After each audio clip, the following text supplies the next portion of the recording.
Hello and welcome to Conversations with the Voice of Reason. I'm your host, Benjamin Boyce, and today's conversant is Isaac Simpson, who is the founder of Will, the agency, which is an ad agency providing marketing services that break the mold of the current politically correct zeitgeist. And in this conversation, we talk about his time in the advertising industry and his inside point of view and why ads suck so much. We also talk about his roots as a progressive atheist and then his conversion over time into a based conservative who openly espouses so-called right-wing beliefs. I found him very candid and convivial, and if you are interested in his work, you can find his podcast, The Carousel, as well as his socials linked down there in the description. Without further ado, here is Isaac Simpson.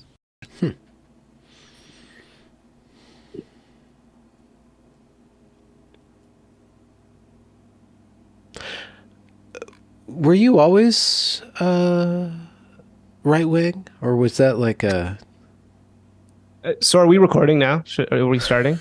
I thought that would be a Have great we first been? question. Yeah, I thought that would be a great place to cut in. No, I haven't always been right wing. I started as a lefty. I was a Bernie bro for a little while. I was a straight up communist for a couple of years there. Oh, Yeah. kind of similar to Dave the Distributist, kind of like California progressive, just kind of following the headwinds. Well, Dave the Distributist is like has 30 IQ points on me. So whatever he and probably everyone. Yeah. Besides like Curtis Yarvin maybe. So whatever his path was probably quite different than mine. I grew up in Chicago and I grew up in a very liberal household. So to me, like becoming right wing was never really like an option at all. Yeah, it was literally like it was not even something I considered as a possibility at all until maybe, 10 years ago or something. What do you mean, very liberal household? You guys just like read Noam Chomsky before bed? Is that what?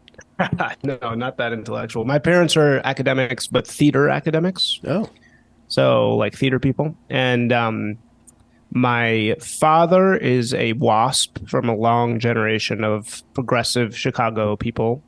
And then my mother's a Jew. So she and her family is very ultra left reform. Like many Jews have leftism, or not even leftism, but like progressivism as their religion. And that's essentially what they replace religion with. yeah. What's the content of that, you think? That progressivism? The content? Yeah, like the axiomatic principle, like, the content, like what fulfillment, the humanity of that. It's like Judaism is victimhood, I would say, right? Huh. And I mean, because Judaism, it's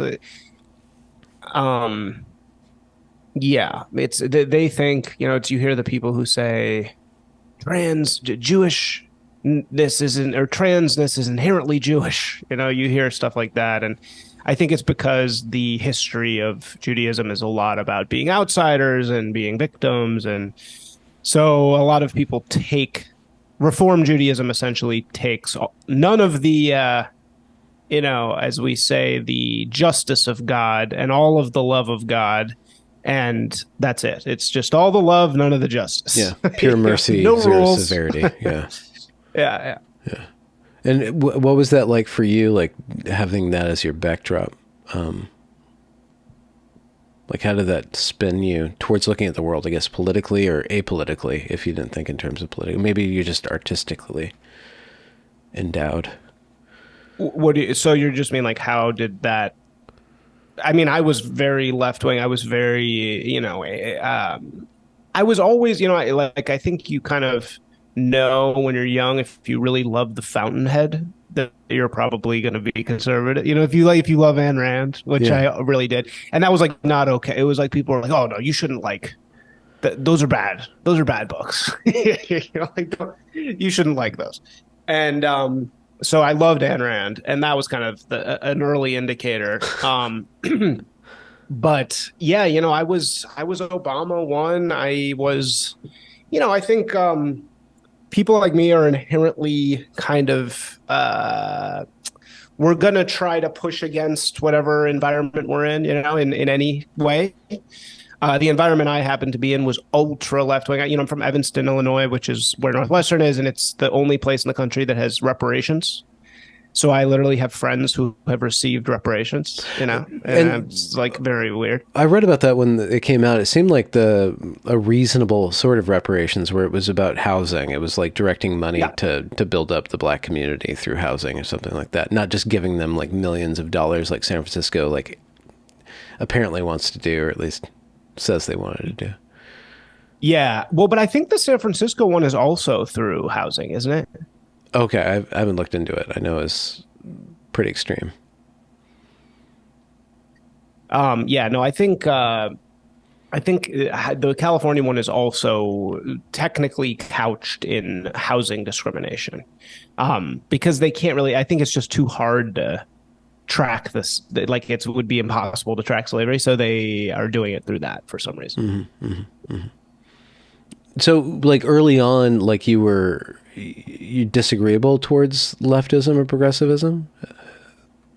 I mean, no, like, no, again, it wasn't, I didn't have the framework to really understand that. Like, but, being conservative was not even an option at all. It was just so distant that doing it would have been insane. And so, yeah, I didn't even think about it as an option for a long time. And uh, yeah, it just wasn't something that was really like on the table. But yeah, I was always very questioning. I was very argumentative with the people in my world at that time. I just didn't think it was because I was conservative. I just thought it was because I didn't like them, like basically. So yeah. Well, I bring that up because I wanted to talk about creative and especially right wing creative, or if right wing is even the correct way to frame it. We could get into the language around like neo-reactionary, dissident, all the different ways that we could classify it. But insofar as, I guess maybe even another vector is based versus cringe, but trying to think of like how does one be creative and not a liberal or not sign up to the progressive project, especially when we see that all, like as a 90s kid myself, or like a little bit earlier than 90s kid, like the conservatives were always fuddy-duddies. Like I grew up Christian, my dad's a pastor. Christian music's always just like 10, 20 years behind popular music. It catches up. So it's like, how do you be avant-garde and conservative at the same time? How do you be avant-garde and dissident at the same time? And then we see now with wokeness being basically, it's just queered conservatism at this point. It's queered fascism. So of course it makes sense like doing that flip. So I'm just like, so pardon me for like getting into your psychology, your family and stuff. I just want to see like from just like your meaty human experience, how we can start, like how you come into this conversation, how you converted, and then what you're bringing to the table and what kind of ideas that you're seeing we can like latch onto, like where the cultural inflection points are on kind of breaking through the hegemony of the thing called wokeness, that kind of presumption, that arrogant presumption of universalist, globalist hegemony that dresses itself up as like lifting up the needy, or, like in effect, balkanizing everybody according to identity, but it's under the guise of progressivism.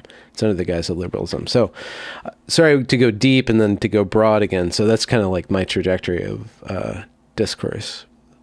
Love it. No, I think that makes a ton of sense. And I think that, yeah, I mean, I think I've been sort of labeled as a culture war guy. And we had an event here, for example, a few weeks ago with Delicious Tacos reading, me reading, and Curtis Yarvin reading. And it was called Acorns for the Culture War, which is the name of Yarvin's essay about this very thing. And it was hosted by the New Right podcast. And the New Right podcast, these guys are very artsy. One of them's kind of like well, actually I shouldn't say anything about him, but he's an artsy guy. And this is the whole topic of everything we're saying is how do you make a right wing art movement? How do you make it cool? And I think, yeah, no, I'm totally following you. I think it's a really good question. I mean, I guess we can look to, like, the Italian futurists were right wing, right? I mean, Marinetti and those guys, like, they were an art movement that was inherently right wing. I mean, it's not totally impossible, right? It's not. Could you It's not completely impossible to do it. refresh me with what their style was, or what era the Italian futurists were working in? I believe they were in the 30s. Okay. I think Yeah. that was like the 30s, and it was sort of precursor to Italian fascism. Yeah. And they were like, It's always a big sell. We can look to fascists for Yeah, our that's future. exactly. Hey, they were great. Great symbols. Very cool. Great branding. Great branding. You actually wouldn't believe, and I'm not going to name any names, but you wouldn't believe how much time I spend talking about the swastika, because it's just like, it's such a powerful. It's such a powerful brand, and I do branding, so it's like it always comes up. There's like a law of modern logos. Over a certain period of time, they will either be compared to a swastika or an asshole. Like it's two paths, Really? over time. Yeah. Where does the cross come down on that? Or the Jewish star? Probably the- Jewish star is the the- asshole, and Jewish the star swastika is obviously an asshole. Okay, Obviously. and the cross is the Obviously, swastika. Okay. Cross is a swastika. There you go. In meaning also. Not only it's the yeah. So okay, so how did I guess there's two lines of questioning, like your intellectual development, your artistic development, or aesthetic development. Do they intertwine? Are they inextricably bound? You mean like politics and art? Yeah, politics and aesthetics. I think so. A lot of people disagree with that, and many people say, no, it's, you shouldn't have political art. Politics poisons art. I don't think that at all. I think, look at Orwell. I mean, everything Orwell did was overtly political, and he was making allegories. Ayn Rand, everything she did was overtly political. I think you can totally make political art, and I think that that you don't have to, but I think for me, it's absolutely intertwined. Okay, for sure. I was listening to your chat with Gio. I can't pronounce his last name. Pennacchietti. I don't know. I don't know if that's. He's a brilliant guy. He's such an interesting character because he sounds like just like a small truck driver in New York. He's just like loading and unloading frozen meats, and then you listen to what he's saying. He's like doctorate level analysis of the culture war. It's just like this great kind of mix. And there was this brilliant part of that conversation that you had with him where you kind of poke him about the difference between art, propaganda, and content. And he says something about content that I've been basically is my philosophy about what I'm doing on my channel, what I'm doing. When I say I'm a content creator, like by content, I mean this very broad thing. It's actually a very deep and broad category of content. And so we talk about the difference between art, or the contention between art and politics, or art and propaganda, art being something that's immortal, out of time, untimely, and propaganda being something that's basically built for time, built for power. And between them, maybe not between them, but like there's this thing called content, which is a way of being in the world, a way of producing and interacting with the world that is art and is propaganda, but it's life. It's a lifestyle. And because of the internet, because of the way that the internet is now, we're all kind of basically terminally online. And terminal is like where you get on and where you get off. So there's the entry and the exit point, or the never ending aspect of that content kind of goes in, and it can't not be political and it can't not be artistic. It's got to be both. So kind of like the landscape of media is different now that we're all kind of immersed in it all the time. Yeah. I mean, what do you mean it's a lifestyle? Yeah, that's a good question. So I guess just in my own personal philosophy about what I'm doing on my YouTube channel is that it's minimal persona.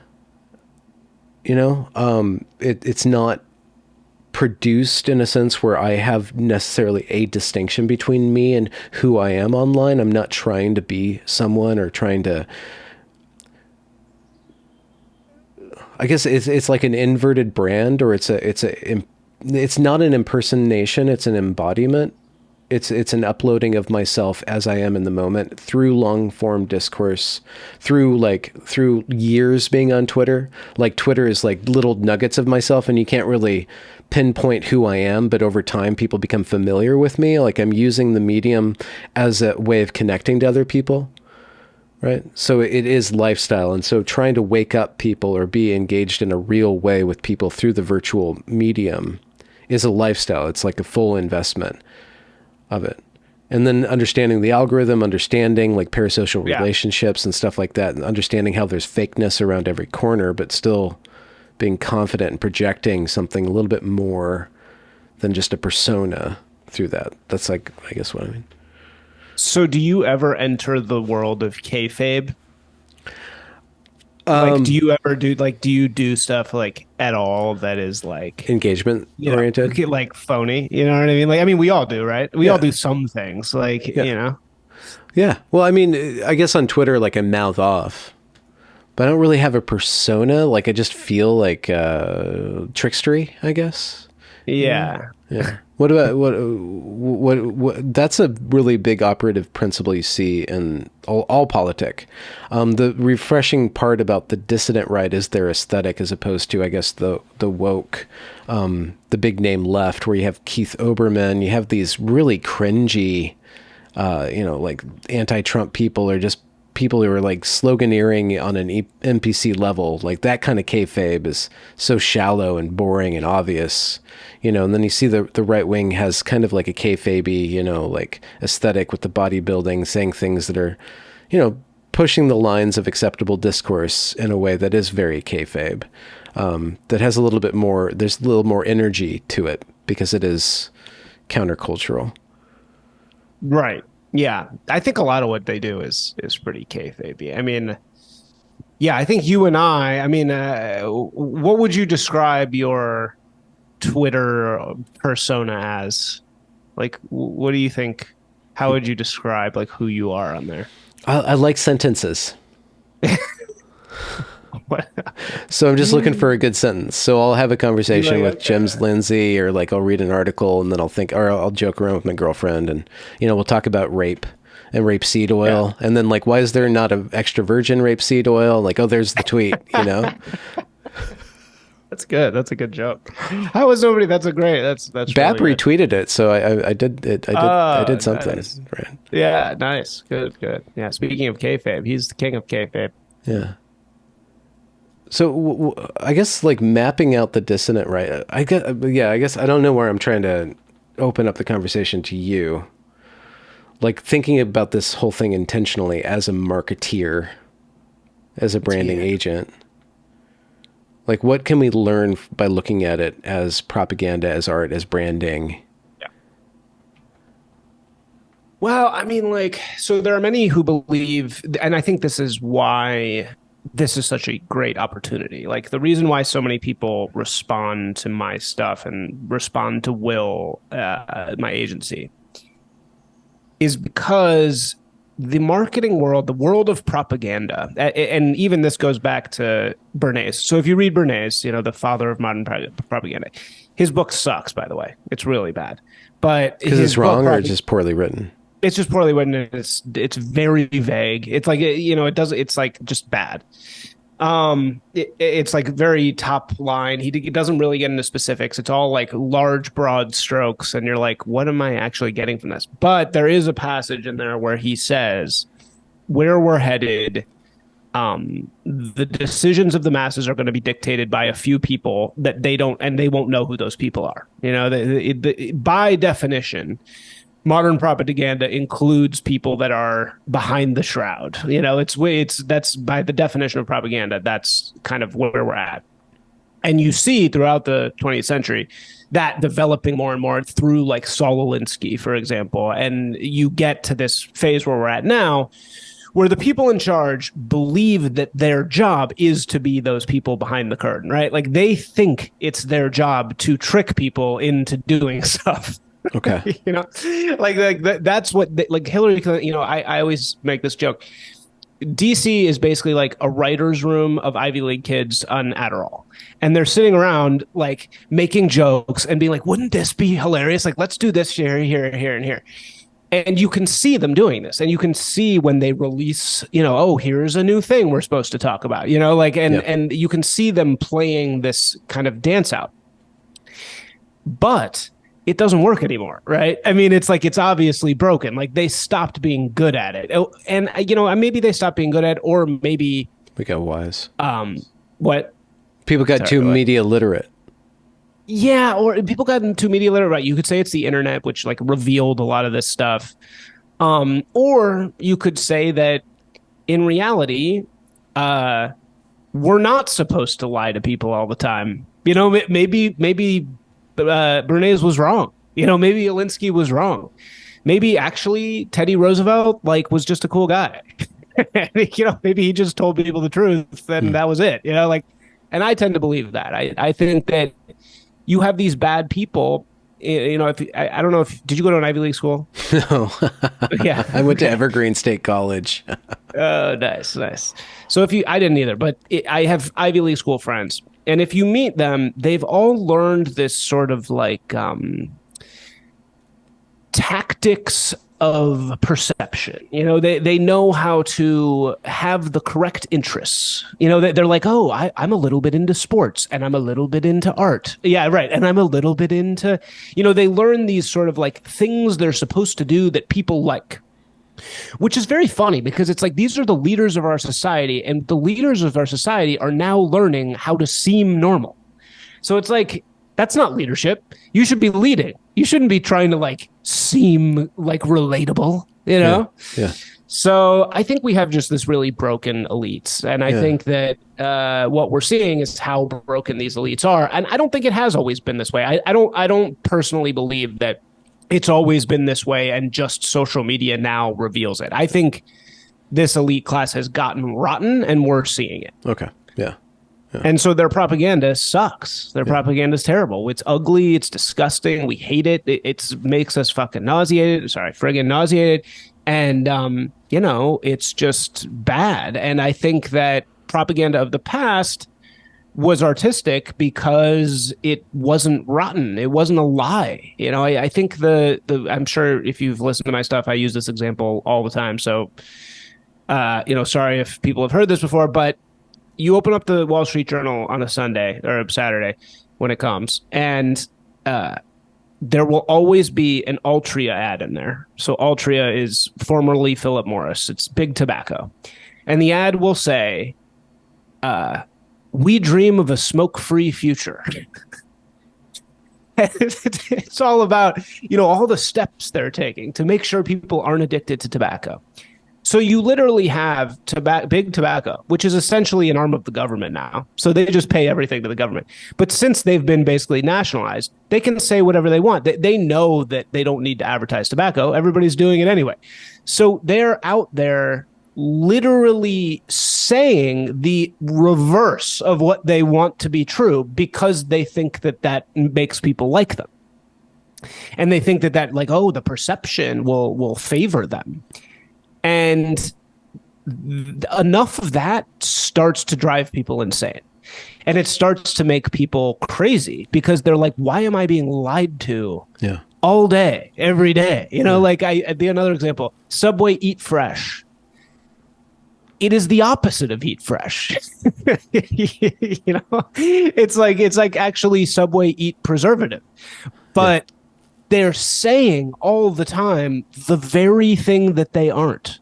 And so it's like after a while, people start to really hate. It's no wonder Pizzagate happens, right? Because you get enough of these lies all the time and you think, it's just really damaging to the psyche, I think, of your normal everyday person. And they just start to really distrust them.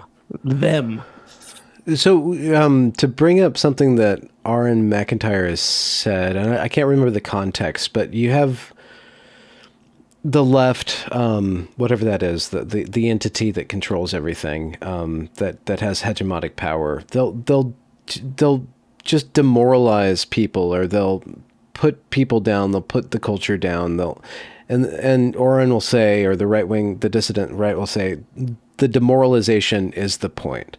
And you're saying something slightly else. It's like they don't even have a point that they're making. They're just demoralizing everybody around. They're demoralizing the country by lying all the time, but it's because there's something broken in that. They're not doing it intentionally.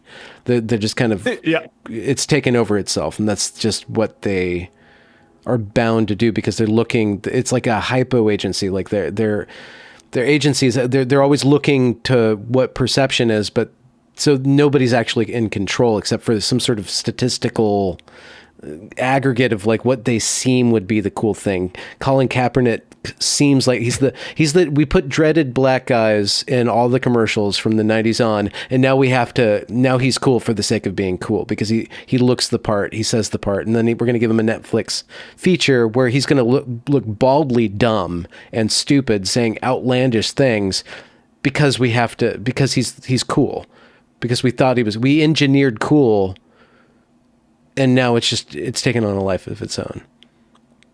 Yeah, I think that's true. Like, yeah, in terms of what you said about Oren and where you're going, yeah, I think I take a little bit of a different tack. I don't think they are demoralizing us on purpose. I think they're demoralizing us because they think that this is what we want, in a way, and they're so separate from us. They've become so unmoored into their own world. I mean, some people have said really great stuff about like everything that you're seeing is like elites trying to one up each other at dinner parties in Manhattan. It's like, oh, you had the gay thing, I'm gonna have the trans thing. Yeah. And you had this. Well, okay, Sally. Watch me. Like, watch what I can do with my, inheritance.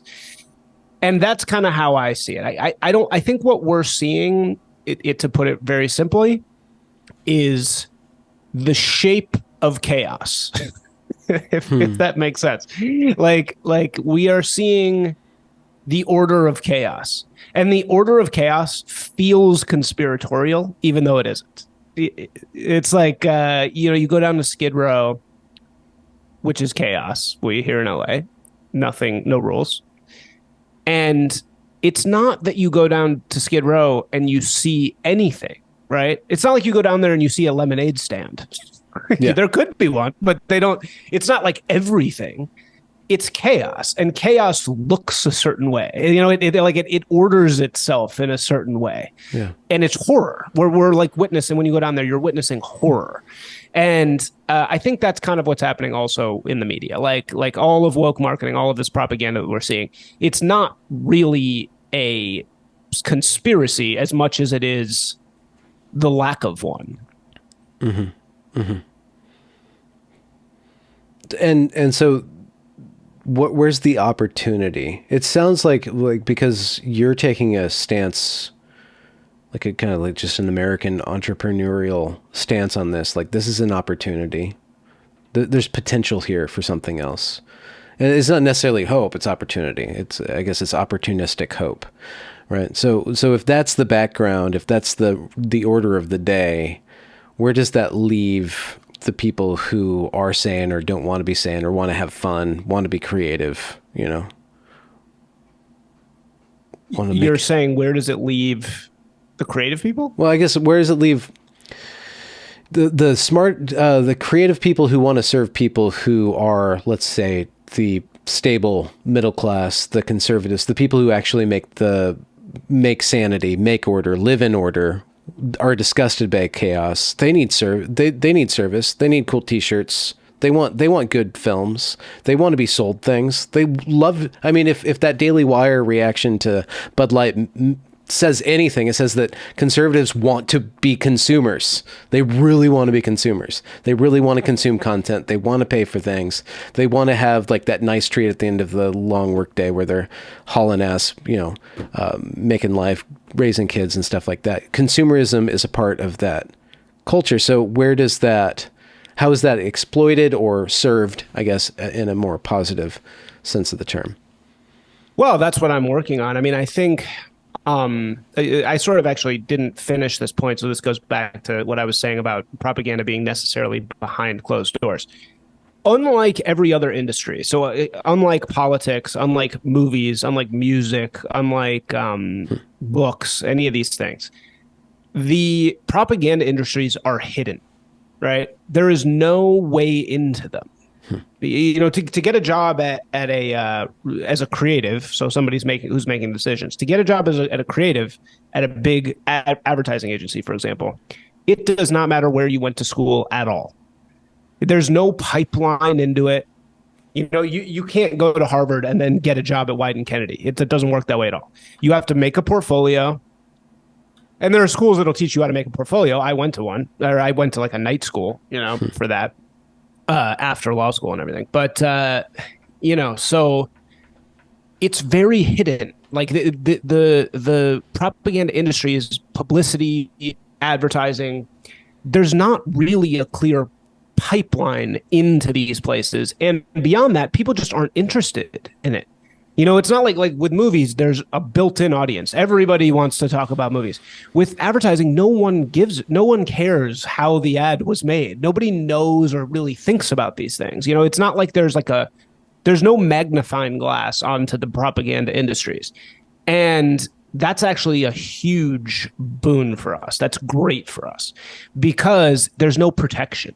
They're open. And we saw Bud Light, perfect example, because when they put a picture of that woman, Alyssa Heinerschneid, when they put her up in the public, they were not ready for that. They were not ready for her to be held up and to say, this is who's destroying their culture. They weren't ready for that at all. And that's why we won that one, because it's such a weird, hidden, utterly longhouse, utterly completely fat in the system area of it's like a weak flank that they have, you know? And so that's what, to return to your original question, I think that doing what I do, I know it's still really hard to make money doing based or, dissident marketing, branding. It's still difficult, right?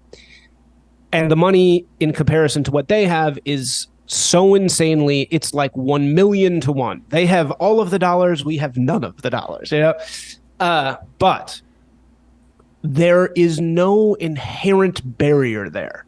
There's an inherent barrier everywhere else. In books, you have no shot. You know, if you're a right-wing author, you're done immediately. You're crossed off the list. Same thing with anything else.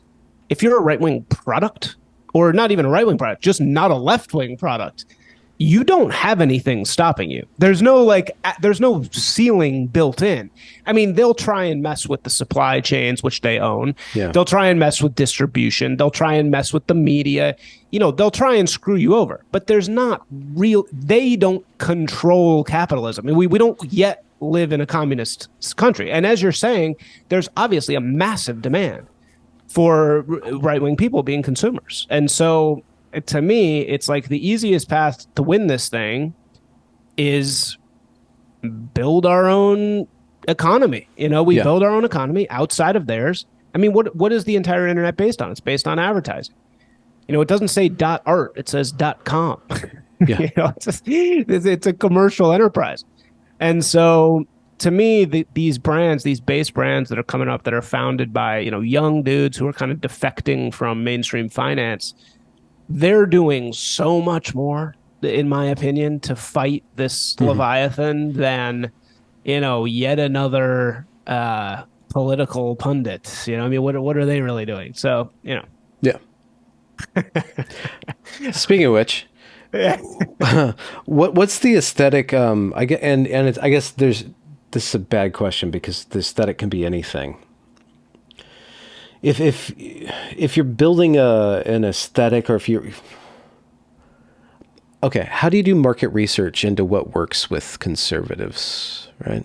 How do you make sure that you're building another New York Times, not like a what Breitbart, like on an aesthetic level? If you go to their websites and you want something, do you even want to go the elite route? Do you want to kind of be schlubby? Like, how do you do market research? How do you feel out like the humor? I guess, and it would be easy to be reactionary. It would be just by I'm just going to do the opposite. But that's not creative. That's not real creative. That's I could predictable. completely agree. It's a really good question. So I think the perfect example of what you're talking about is like, for example, the Daily Wire Jeremy's Razors, right? It's like the reactive brand. Yeah. Or there was that stupid ultra right beer, or even like Black Rifle coffee. Yeah.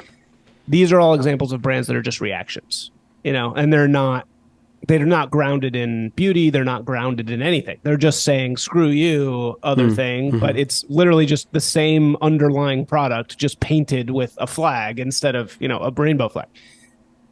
So, how do you create things that are genuinely beautiful and real and Mm-hmm. unpolluted by reactivity? I think that that's completely the goal. And yeah, so it's like, take Van Man, right? So Van Man is this brand of very popular brand of like toothpaste and like face lotion kind of things. And he does everything. He makes like the toothpaste with eggshells, right?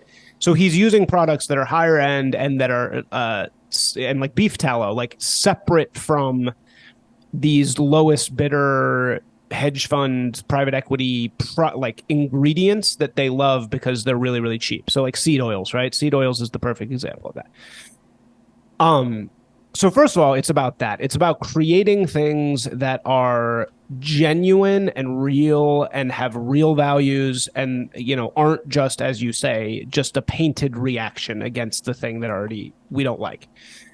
So if it's a media company, right, which is kind of like what you're saying, maybe it's, how do you make it like look like the New York Times? Like, yeah, I think you want it to be that same level of quality, without being a reaction to it. But at the same time, you have, I mean, what's the anti New York Times? The anti New York Times is like Revolver or Drudge, right? I mean, Drudge has been obviously flipped somehow, but aesthetically, those are like the we don't give a shit, like we don't care how this looks aesthetic, right?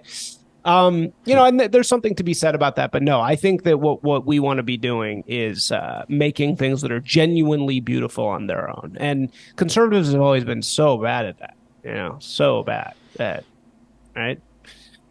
Have they though? I mean, I'm trying to think of a counterexample. Like, this is bad, but like if you look at the toaster oven from 1950 versus the toaster oven from 2000, right? Like you would have the 1950s toaster oven has a more conservative flavor just because of its status in time, but it's also built well. It's solid. It's but you can't upscale it because the craftsmanship, the workmanship. Don't you need kind of like to rely on some sort of aristocracy too?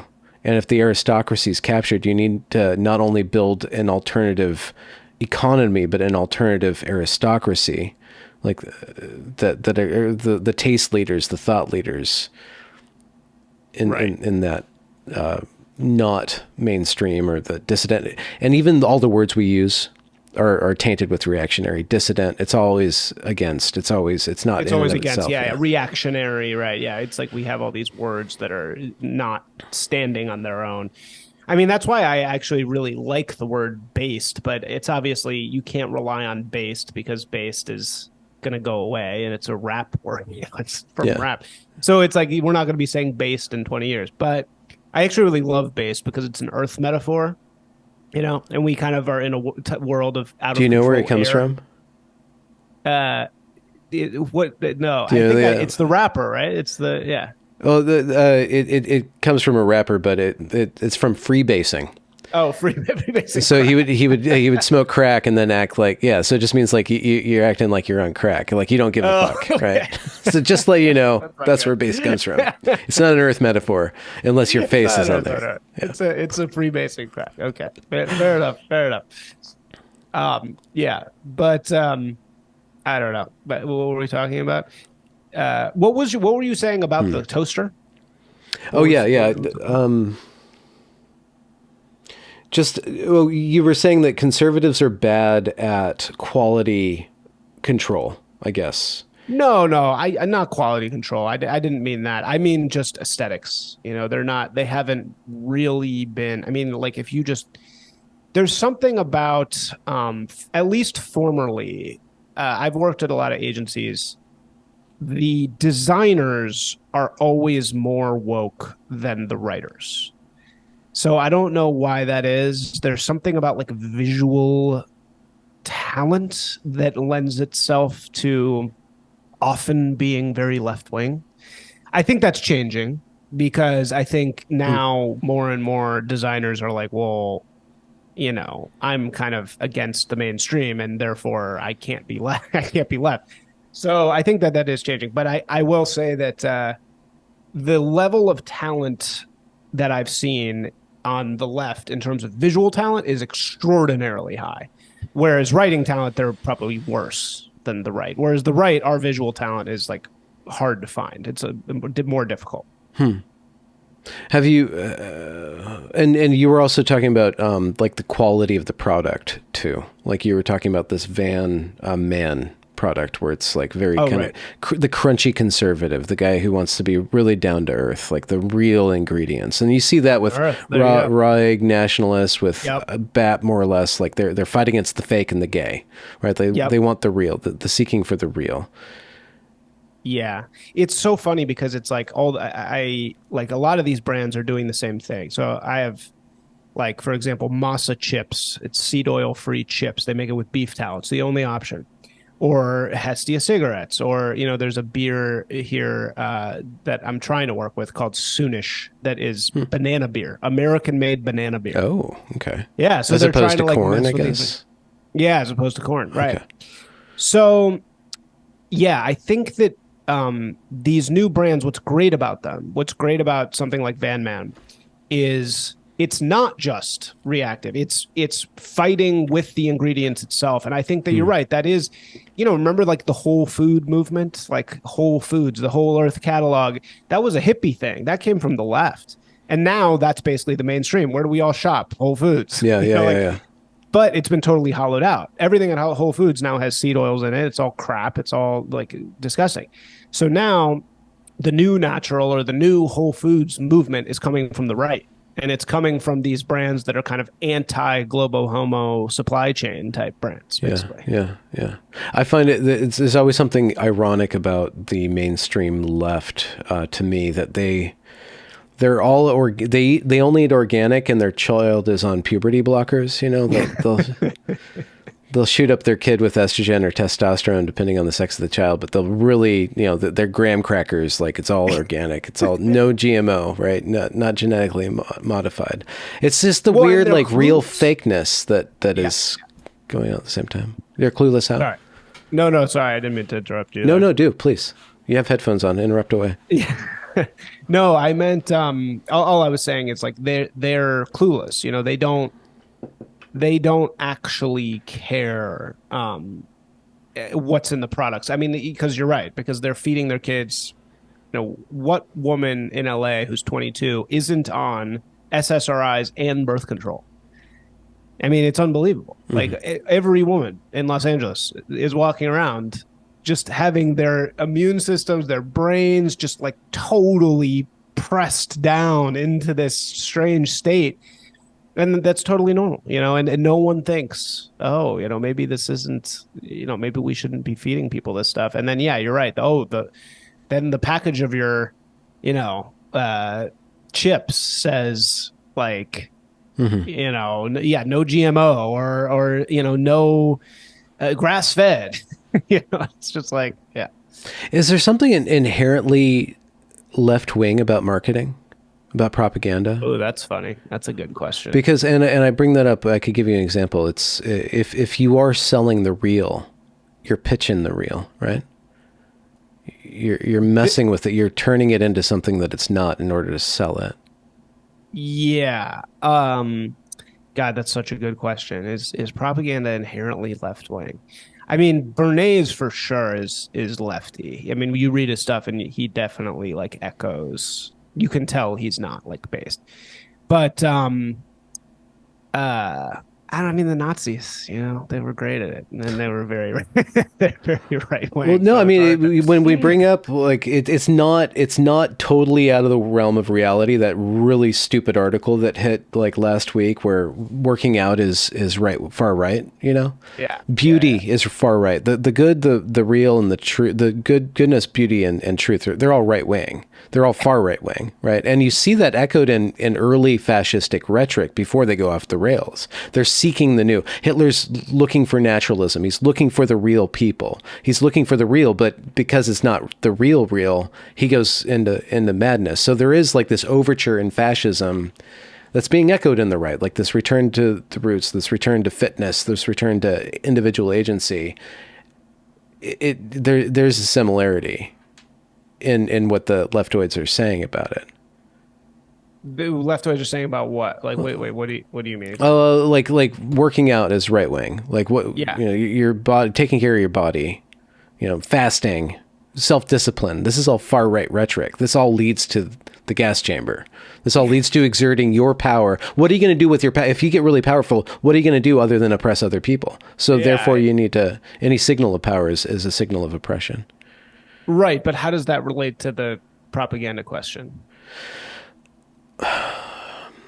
If you're going to sell the real, then you're already in the domain of the fake. Yeah, okay, I got you. I and see what you're and saying. and then the left is already going to say you're fascistic. So they're already going to filter it out to their audience as right wing. So I guess it's the other side of the question, not just how do you market the real, but then how do you defend the real from the counter From the market? yeah, yeah. Okay, I see. Yeah, how do you keep it real? Keep it real. And this kind of goes to the conquest laws, right? The second conquest laws. Anything that's not overtly right wing becomes left wing over Hmm. time. Any institution.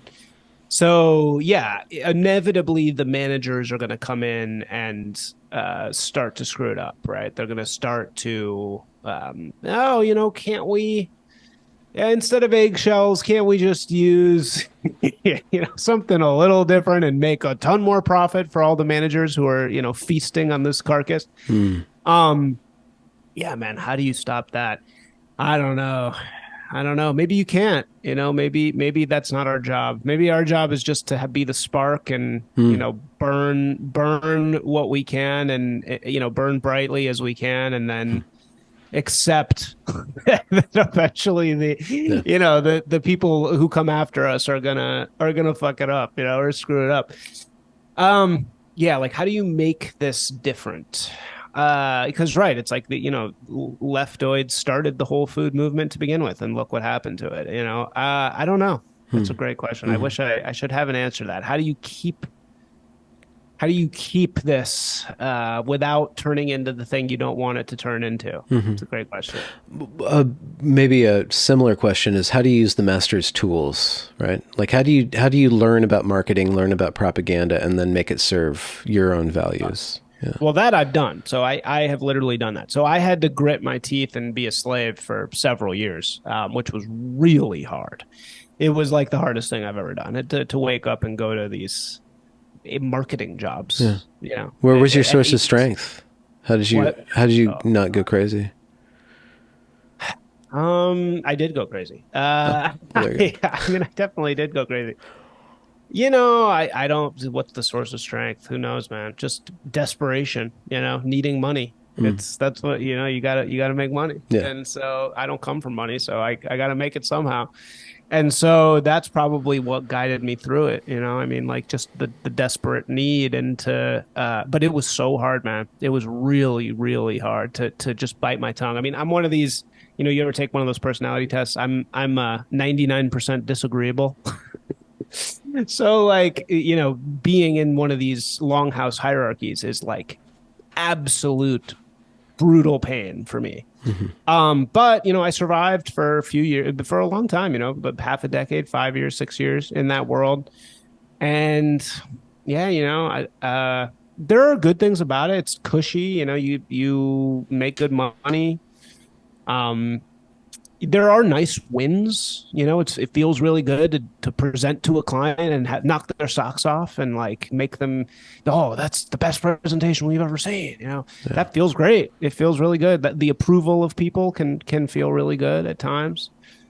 So yeah. Anyway, but so how do you use it against them? So, learning the tools of the master when it comes to marketing is, I think, really valuable and really something we should all do. And I think that it's not hard. It's not hard to do. It's really like marketing is one of those things where it's not like Mad Men at all. Have you seen Mad Men? Like only 7 or 8 times. I think only 7. I love that show. Yes. Yes, you have. All right. So in Mad Men, you have this thing where it's like Don Draper's the Rainmaker, right? Like he's like the guy. In real marketing, it's not like that at all. The creative is not the king. The king is the person who closes the deals. So in the real life, Roger Sterling would be the king of the agency. Well, they said that in Mad Men, where the creative's the most important, least important part of advertising. Did they say that? Yeah, he says it's the least important, most important part of the whole shebang. Of the whole thing. Yeah. Yeah, I think that's so okay. The thing that creative comes in on, if you make really good creative and you come out with something and other people see it, that's great because then that brings people to you, right? But the idea of this creative rainmaker in today's world does not exist because first of all, everyone's a woman now. So literally Even the marketing, marketing is 85% women, like 80. It's overwhelmingly female. So it's not like you're going in there and giving the carousel speech and people are crying. That doesn't happen. Nothing like that happens anymore. Everybody goes, yeah, well, my 2 cents are blah, blah, blah. Like it's very the goodness doesn't really win the day, as particularly anymore. I think maybe it used to, but that's all ultra dramatized. That whole thing of Don. So I think that learning how to capture budgets is really the most important part of marketing, and I've learned that myself. And I think that the backbone of the entire media industry is advertising. So I think that when we're talking about learning the tools of the master, we're not talking about, I mean, I think it's great to learn Photoshop. It's great to learn how to copyright. All that stuff is good. That's all secondary to learning the economy of advertising. Learning how the targeted social media post supports the media company. And that's all tied to the budget, which is dictated by all the budgets are dictated by these 40-year-old single overweight women who have come up in these agencies in the marketing world, and they just get gifts all day from all the agencies, just like, oh, we love you, Colleen. Like here's, come have dinner with us in LA or whatever, and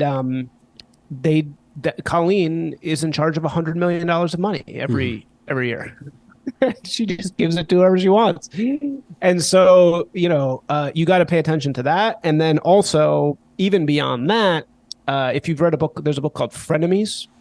Frenemies was written recently by Ken Auletta or something, who's some big journalist. It's actually not a good book. It's pretty bad, but it's you keep on recommending bad books. I know. Sorry, you have to read this. It's terrible. Dan Brown's like 18th novel, like terrible. You have to read it. Terrible. Don't read it. There's one line.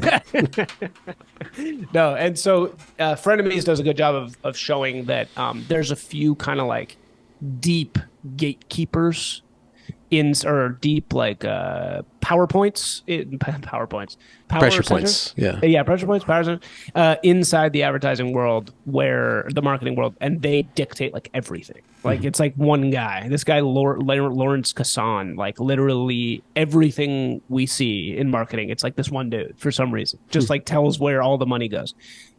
Luckily, that whole industry is completely dying, and it's falling down very rapidly. And so there's a ton of opportunity out there now for marketing, not base marketing. I'm not going to say go start your own base marketing agency because, again, it's scrappy, but it's working, but it's scrappy.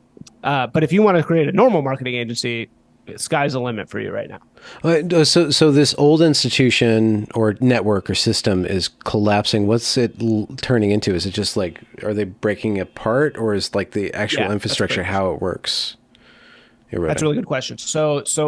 How it used to work is the whole agency world used to work on a commission basis. So you would sell all the media buys of your entire uh, company. So like all the TV time you were buying, the billboards you were buying, you would have an agency of record. So, like Altria cigarettes, let's go back to them. They would have Philip Morris would have an agency of record that did all of their advertising.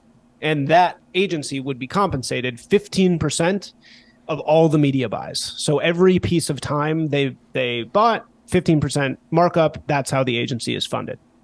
That died and it became fee based. And so fee based is like hourly essentially. And so the agency is now billing a certain like number of hours, and you have each line of like creative director, $100 an hour, 6 hours a day, accounts lead, however much an hour, a certain number of hours a day.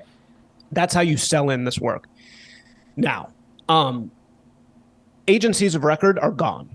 So that's completely dead. You used to have one agency for an entire company. That's completely gone. Now a brand has like 100 agencies, and you have your experiential, which is like your events, like your like IMDb yacht at Comic Con, or like your Yeah. your Cadillac booth at the wherever. You have your influencer agency, which is like going out to influencers. You have your media agency, which is who buys the media. That's a totally separate thing now, right? That's not even part of the other agencies. You have your creative agency. That's who does the actual like messaging and creation. And then you have all your diversity agencies. They're oh yeah, oh dude, the biggest racket in the entire game is diversity agencies. So I've worked with so many of these. It's just like it's paid black people in the room. That's literally, you're paying an entire agency to just give you a black person to be in the room when you're having creative discussions. Okay. It's unbelievable. Yeah. Just like academia. Yeah. Yeah, it's right, exactly the same. And it's so bad because it's like, actually, there's nothing preventing black people from being really good creatives. It's just they're terrible because they're all part of these agencies and they don't have any incentive to do anything. So it just makes they show up, but they don't do anything. Hmm. And it's just, this makes it all so much worse. Reparations by Because, sinecure. yeah, Yeah. right. Sinecure. Right. So, Wow. yeah. So is that what you just explained? Is that the thing that's collapsing? Diversity. These. No, that's where we Okay. are now. That's where we The are. things that are collapsing are the traditional agencies, which Okay. are the big, the big boy, Chiat Day, Wyden Kennedy, Deutsch, these huge agencies that have one big client, basically. And so how does this new like this much more complex landscape, what's the field of opportunity there? Or how does that tell us about how propaganda is operating now? What do you mean exactly? If this is how these brands, these companies, and I'm sure the Democratic Party, the Republican Party are operating in order to get what they want, which is either customers or voters, whatever. I don't know the difference between that. Like, what is that telling us about like how thought is being shaped by these different interest groups, or by these, I don't know, maybe because they still do, because creative still does orchestrate everything. Maybe creatives where the messaging, the propaganda is being dispersed through all these other organs, experience and what you said, influencers, media buys, all this stuff. Well, it's actually a great question. I wrote an article exactly answering this question in American Mind. It was called "We Must Seize the Means of Propaganda," and Yeah. so I one time went up to, this was for, I'm not going to say the name, but it was for a very big agency, one of the biggest, and a very big client, one of the biggest. It was a bank, and we were pitching ideas for their giving campaign. They're like like holiday giving campaign. And so they invited all the different agencies up to a single room, right? So it was this was the main creative agency, but I was there. I was part of an influencer agency at the time.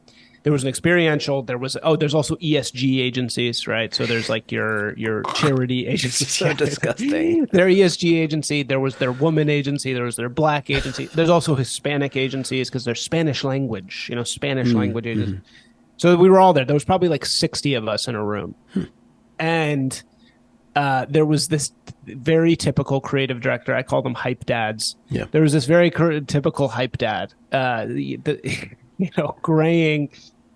And he was actually really good. That's the thing. Like, he was actually a very good creative. Like, he had really good ideas. He was prompting us. He was kind of like challenging us. Like, we were all throwing ideas on the wall here, and we were pitching our ideas. It was really like a great creative thing, right? And he was guiding us, and he clearly like really had a clear sense of like where we were going. And then he did the craziest thing I've ever seen. He was like, "All right, we're sending 3 ideas to the client. Everybody in the room now vote on your favorite ideas." Oh, wow. Okay. And everybody went around and voted, and those were the ideas he presented to the client. Okay. And I'm like, you just ruined, like, you just had this amazing creative thing, and you just completely ruined it, because now you're going to, the best idea is obviously not going to be the one that, like, all of these schmucks in this room think is the best. That's just like not how it works. Mm-hmm. It's like the dumbest thing you could possibly do. Any idea is not going to be good if you're trying to like do it by democracy, right? I mean, it's like a camel is a horse made by committee. It's like making creative by committee is terrible. You need a single vision, right? That's what you have to have. So I do think the reason why the quality of all of the quality of propaganda has gotten so bad. This last Super Bowl, by the way, everyone in the advertising world, even the most woke people, agree worst year of advertising ever in the Super Bowl. It's completely terrible. Why? Like, because it was all rehashed, or it was even worse than rehashed? Everybody's afraid to do anything. We're post-Trump woke, right? So nobody's doing these extreme, crazy woke ads. But every one of these agencies now works on the basis I was just saying, right? You can't have a man with one idea. There's a great Ogilvy quote where he says, "No agency of any consequence is anything besides the shadow of a single man." Yeah. So now you have all these longhouse agencies that are making every decision based on voting. A bunch of women voting on the best idea, which is no good idea can possibly survive that, right? Yeah. So now you're just in this world where it's all rehashed. It's all these same stupid celebrities. Oh, here's 3 recognizable celebrities like doing a funny dance, and it's just total garbage. So I think the quality is getting so low that people are starting to realize it, and I think that is a function of this newly democratic. That's to answer your question. Like, that's the meaning of this patchwork system is just really mediocre, like very mediocre. Yeah. Okay. I want you to define the longhouse for people who are outside of your discourse. Okay. Yeah, sorry. And then also like define it and then show like your personal experience, because you've used that with regard to this industry. So how does it actually operate in the business? So define it and then like your experience. So the best longhouse article is written by my friend Lomez. Lomez. Yeah, who's the man. And he wrote a fantastic article in First Things about what the longhouse is. The longhouse refers to a proto-civilizational structure that every society in the world basically came from originally, which is a giant house. Literally, it's a long house. And it's a society in which women are in control. It's a panopticon because you're in the house. Everything you're doing is being watched. And commented on. It's kind of a like harem world where there's like one man and his like 17 wives dictate the governance of this house. And the notion is that this is primitive society, right? And so real society needs more clear hierarchies. It needs the freedom of individual labor and the freedom of privacy and everything like that, right? So the idea, to put it ultra simply, is that the modern workplace has become a longhouse because now instead of, I mean, just look at it even physically, right? The open office plan overseen by the HR women. That's a longhouse, basically, right? And all of your actions are being recorded and your behaviors are being Quantified. evaluated for whether they're problematic or, blah, blah, blah. And marketing is the most longhouse industry there is By far, default or because by something inherent? Just how women it, just okay. go into marketing. They like marketing. Like women, you have all these women graduating from college. What do? They go into marketing. So, it's a very, very long house industry to begin with, and then, uh, so like, yeah, my personal experiences with it, it's like what I will say of a longhouse environment. I worked at one really, really severe one, which was pharma marketing, and pharma marketing is doubly female because it's like women go into health a lot too. So it's like health marketing is like, this was like 95% women, literally. And what I noticed is when you get that many women controlling everything, the product of the community is the community.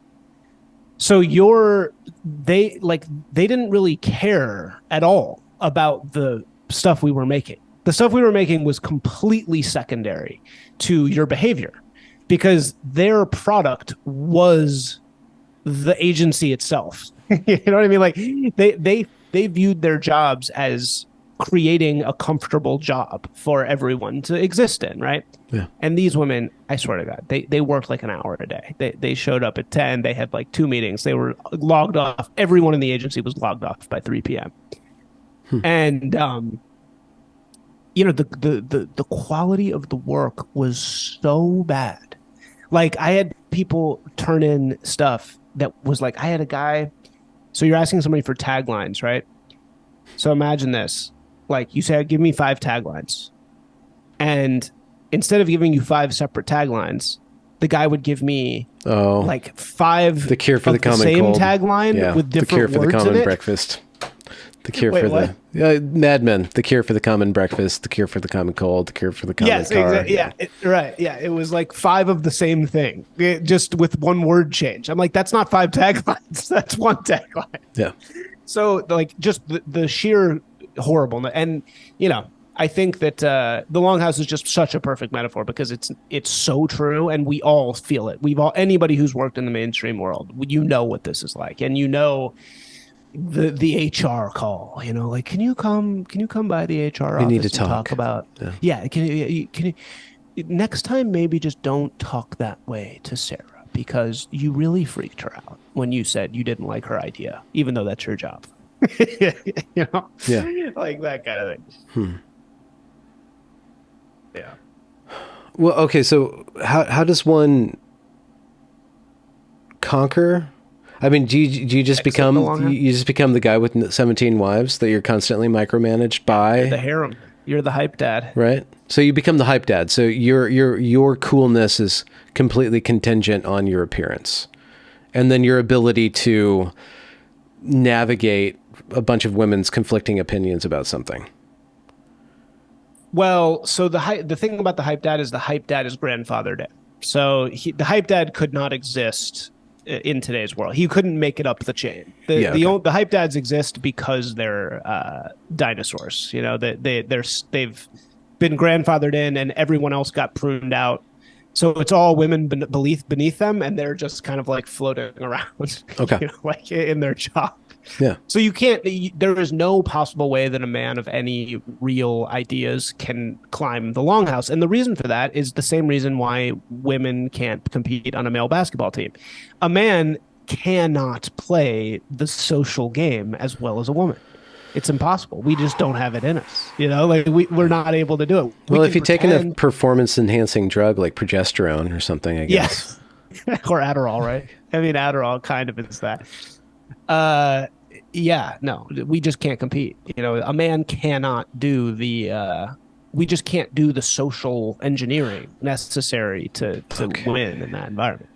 Okay. Side question, is Dylan Mulvaney, whether not intentionally, but like the only way that a man could be risen up. If you look at his Yeah. how he captured media so quick, there's this iconic image of Drew Barrymore like bowing down to him, and I guess apparently she does that to Arlo, Oh I yeah, guess. But yeah, there's yeah. this very like He's so tiny and he's this like beast. Yeah, I've seen and that. she's asking for his forgiveness or his blessing or something. Like Dylan Mulvaney, like he ended up on the Bud Light can because this is the image of what the Longhouse wants men to be, or how a Yes. man is able to game this and become the king of that particular Yeah. mountain.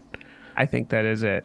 I think that's exactly it, man. I What do, think it's a really horny, really Machiavellian guy, and this is how he wins. He sees this is his path to yeah. power and victory, and I think he's merciless about it. I mean, I think there's two ways to handle this world, right? I mean, if you're not sensitive, it's not as hard. But if you're a sensitive person in today's world, you either have to utterly reject it, which is what you and I are doing, or you have to just like, give it to me, daddy. Like just you have to like go all in. You got to be like, I'm gay, I'm a total cuck. I love Star Wars. I love my SSRIs. I'm just, lay it on me. You know what I mean? Mm-hmm. Like I think those are basically your options. You kind of got to pick one.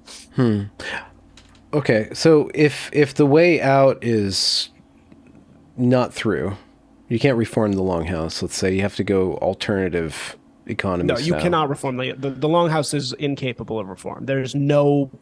This is what I say to everybody: show me one female-dominated institution in the history of the world that has produced anything good. One. Preschools. Okay, so that's actually a good call. What's her name? Montessori, right? Montessori. She's a woman. So okay, fine. Maybe preschools, but even that was that women that were. Did women come up with preschools? They run it. I mean, I worked in preschool for a while. It's definitely the Longhouse. And Yeah. the product was getting through the day. The product was taking care of other human beings. The product wasn't a product. It was a human being. It was the institution, right? Okay, so fair. Yeah. That's a great answer. So one that is a product, not that's like an environment, but like a product in history. Yeah. Anyway, maybe there is an example. Individual women are fully capable of making great shit, right? The Ayn Rand, they write, they can make amazing stuff. I'm not saying the problem is women. It's a female dominated institution. That's the issue. And a female dominated institution cannot. It is literally physically impossible for them to make a product that is extraordinary. Okay. Any film ever that has been all women, that this has existed before, like a few movies recently, they're 100% terrible. And again, this is nothing to do with women. I'm not saying women are bad. I'm not saying they're inferior. You're not talking about American Psycho. You're talking about Ghostbusters remake. I'm talking about what was the movie that Olivia Wilde just directed? Oh yeah, where she tried to take down Jordan Peterson. I didn't watch that. Yeah. Yeah.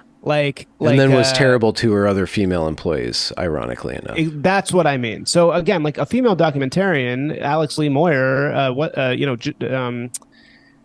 Milius, Amanda Milius is a great filmmaker. Alex Seymour is a great filmmaker. They can totally make these movies. I'm talking about like an institution, Okay. like an institution that is female dominated is a different beast than a female artist. Okay.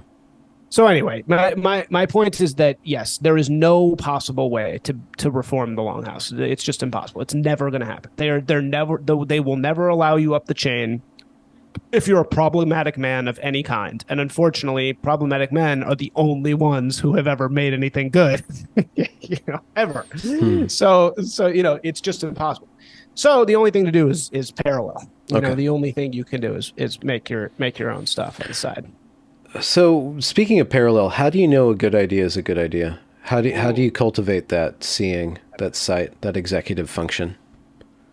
That is a friggin' great question. How do you know an idea is a good one? What does it make you feel? So, yeah, like this is a big point of contention in my world. So there are creatives who have this tactic of you have to sit in the room for days and then you will know, when the good idea comes, you will know. I don't believe that. I mean, I understand people believing that, but I don't think that that's how it works. For me, it's a building process. And the thing that is good oftentimes is not exactly, it kind of accretes, right? It doesn't just it accretes into the good thing. It builds. You build up to the thing, and then you get this little like blip above the water, like a little iceberg, and then it goes back down. And I think I'm not the greatest judge necessarily of amazing like primordial work. I think like there are definitely people that are better at like building an idea into something that really resonates with everybody. But if you look at the great work of all time, I mean, just do it, right? Greatest line ever. They completely half-ass that. That's the final words of last words of Gary Gilmore, the serial killer. And he was about to be killed, and he said, "Just do it." And they, as the story goes, Wyden and Kennedy had nothing going into the meeting, and they read that, and they were like, "Let's just throw it on the thing." You know what I mean? Like, Nike, all these things were not like immediately recognized as groundbreaking. So I think that the question of what's good, there's really no like, you gotta just go with what feels radical and what feels true. To me, my personal tactic, not everybody is like this, but what I always tell my clients is it has to bubble up truthfully from who you are. So it has to be true to why you are really here. Like, why are you actually really here? Not like why you think you are here. Not what you think you should say, but like, what are you really creating this business for, right? You as in the marketing team, or you as in the product? The creator. No, the founder. So I always tie it to the desire and the will of the founder, right? Okay. Of the singular vision of the main person that is doing it. An example is so Twitter, right? Twitter in the early stages of Twitter, it used to say something like, "What are you doing?" Right? I think now it says, "What's happening?" That's the prompt. There was a fight in Twitter between Jack Dorsey and Evan Williams in the beginning, because Jack Dorsey wanted Twitter to be all about like what you were doing, like share your breakfast, like give an update on your day. And Evan Williams wanted it to be all about like news, like the world, like what's happening around you more. And there was a battle internally between them, and Evan Williams won. He won the battle. And then thereafter, Twitter really did become more about, Instagram's kind of where you like post about your breakfast. You don't really, I mean, you can do that on Twitter, but Twitter's much more about like sharing the news of what's happening, Yeah. So I think that stuff like that is what is good. What is good should really be tied to the vision and the reason of why this thing is existing. I guess I would say. And so when might be, hopefully you have a non-proprietary example of you working with a client, or the process of working with a client to discover that and to get closer to that. I get that. That's just a fascinating, if that's your perspective, then you do have to have a deep empathetic line, or be able to really see into the core, like at least see the direction of the core, like help people see the core to define it for you, right? That's a really personal relationship, potentially, between you and the person that you're taking to market or marketing. Well, not necessarily, because it can also come from the product itself, right? I mean, it doesn't necessarily, like, there are plenty of products around that have great campaigns that aren't even in the hands of the founder anymore, right? Like, I mean, probably my favorite advertising campaign of all time is The Most Interesting Man in the World, which was the Dos Equis campaign. Do you remember that? It became a super meme. It's still around. Oh, it's huge. The guy with the beard. I don't that always campaign, X, but when I do. Yeah. Yeah, exactly. That campaign increased the revenue of that company by 10 times in 1 year. Hmm. So that's the power of advertising. But so okay, so the creative process when we're building these ideas, it works on something called insights. Hmm. So insights is where you're sitting in a room with your fellow creatives and you're coming up with universal truths. So universal truths about your brand, about your target audience, about anything. And a universal truth is like something would be like a comedian saying, "What's the deal with this thing?" And you're like, "Oh yeah, I never thought about that before. Yeah. That is true." That's like what an insight is. So let's take Dos Equis. Dos Equis, they have this information that it's this random beer. It's this random Mexican beer. Nobody drinks it. Nobody really knows what it is. Tiny, tiny bit of market share. And who drinks beer? Men. Men drink beer. So they're sitting around and they're saying, okay, well, we have this weird beer and we have men. What are some insights that we can say about like any of this? And one of the insights they come up with is about what men want. So, do men want to be the richest guy in the world generally? Like, maybe a couple of them. Do they want to be the handsomest guy in the world? Like, no, nobody wants to. Nobody wants to be Zoolander. Like that's not, we don't care about that. What we do want is to be interesting. Right? Every man in the world wants to be the guy at the party who's telling the good story. None of us don't want to be that guy. Like that's in our minds, we want to be the raconteur at the story being like, yeah, and then I fought the bear. And so, every man wants to be interesting, so that's a great insight, right? That's a universal truth.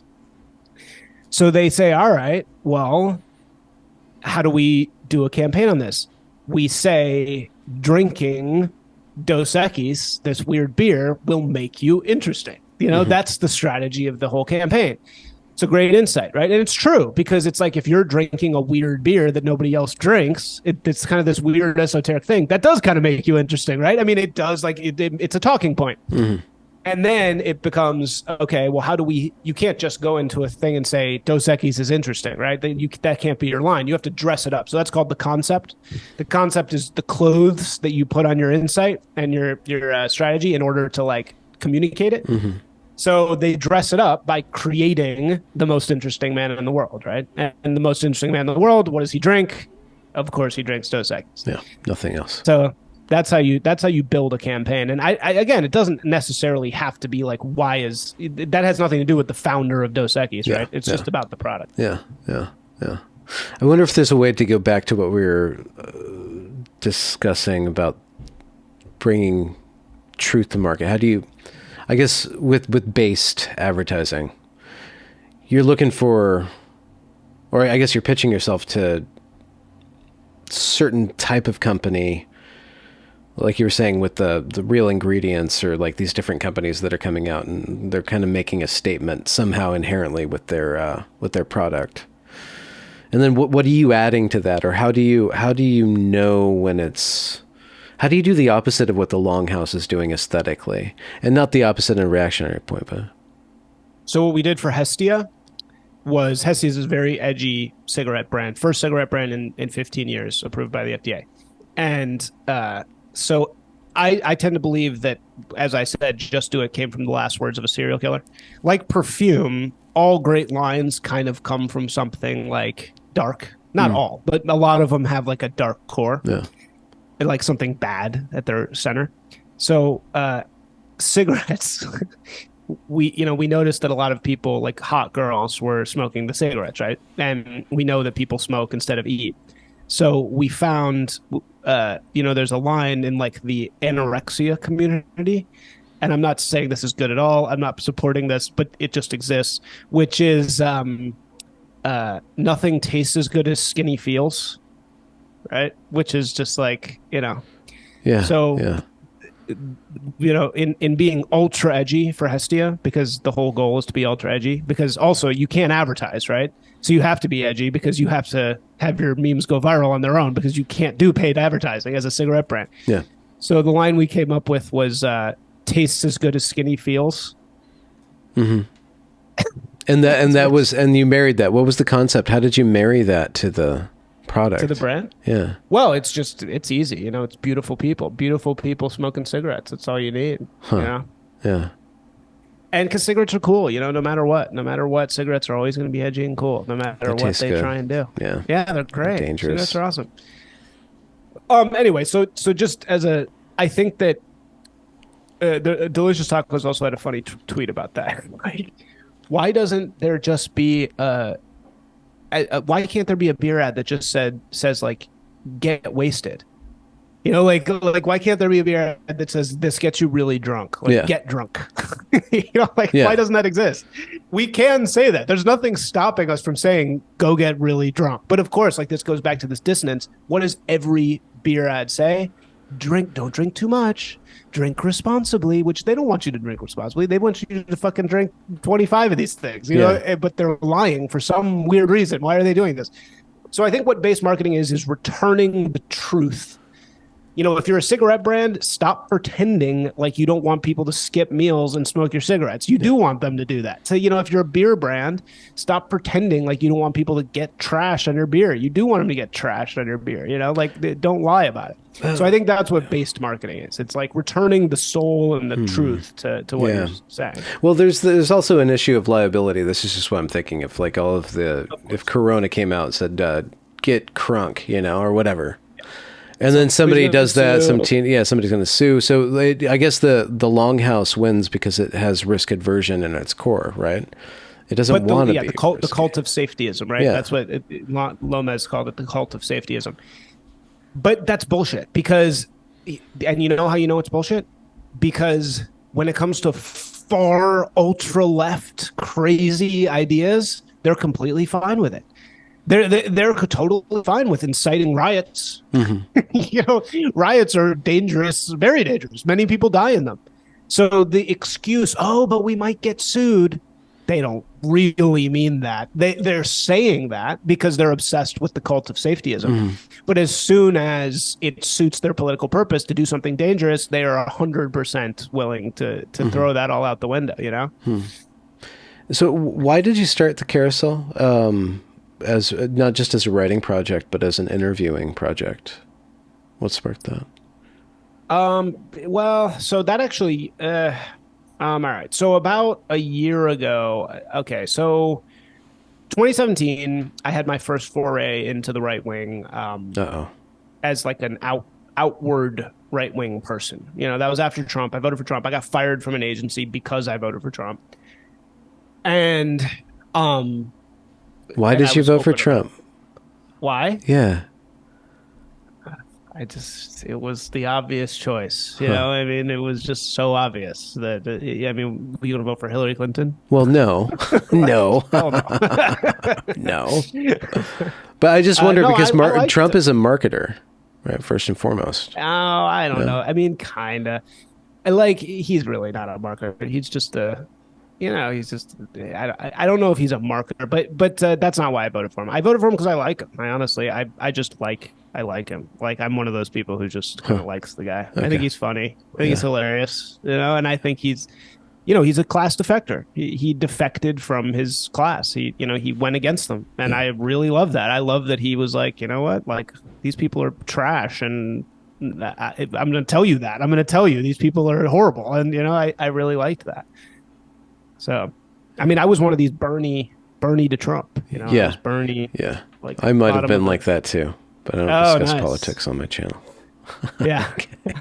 Were you Trump in 2016? No, I did Gary Johnson for some fucking reason.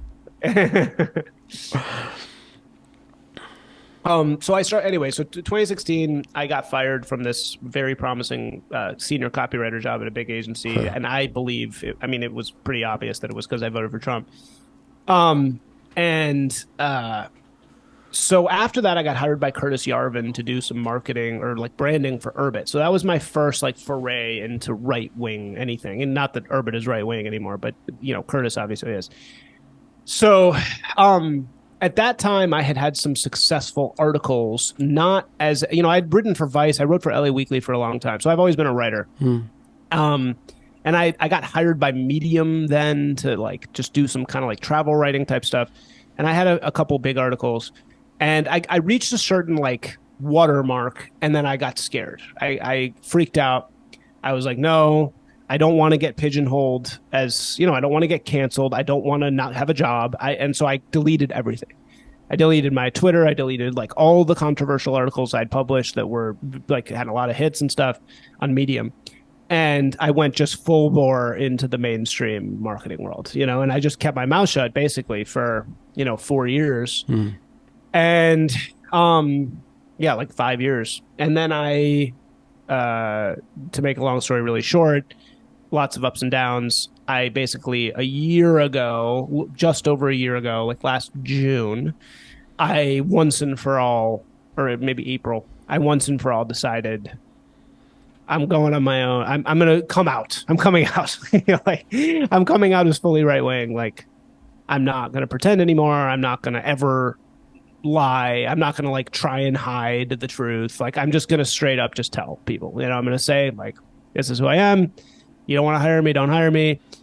And the carousel is my foray back into writing as a writer, but just this new incarnation is me just being open, not trying to hedge. Before I was always trying to kind of like toe the line. I'm like, oh no, I'm not actually writing. I'm just asking questions.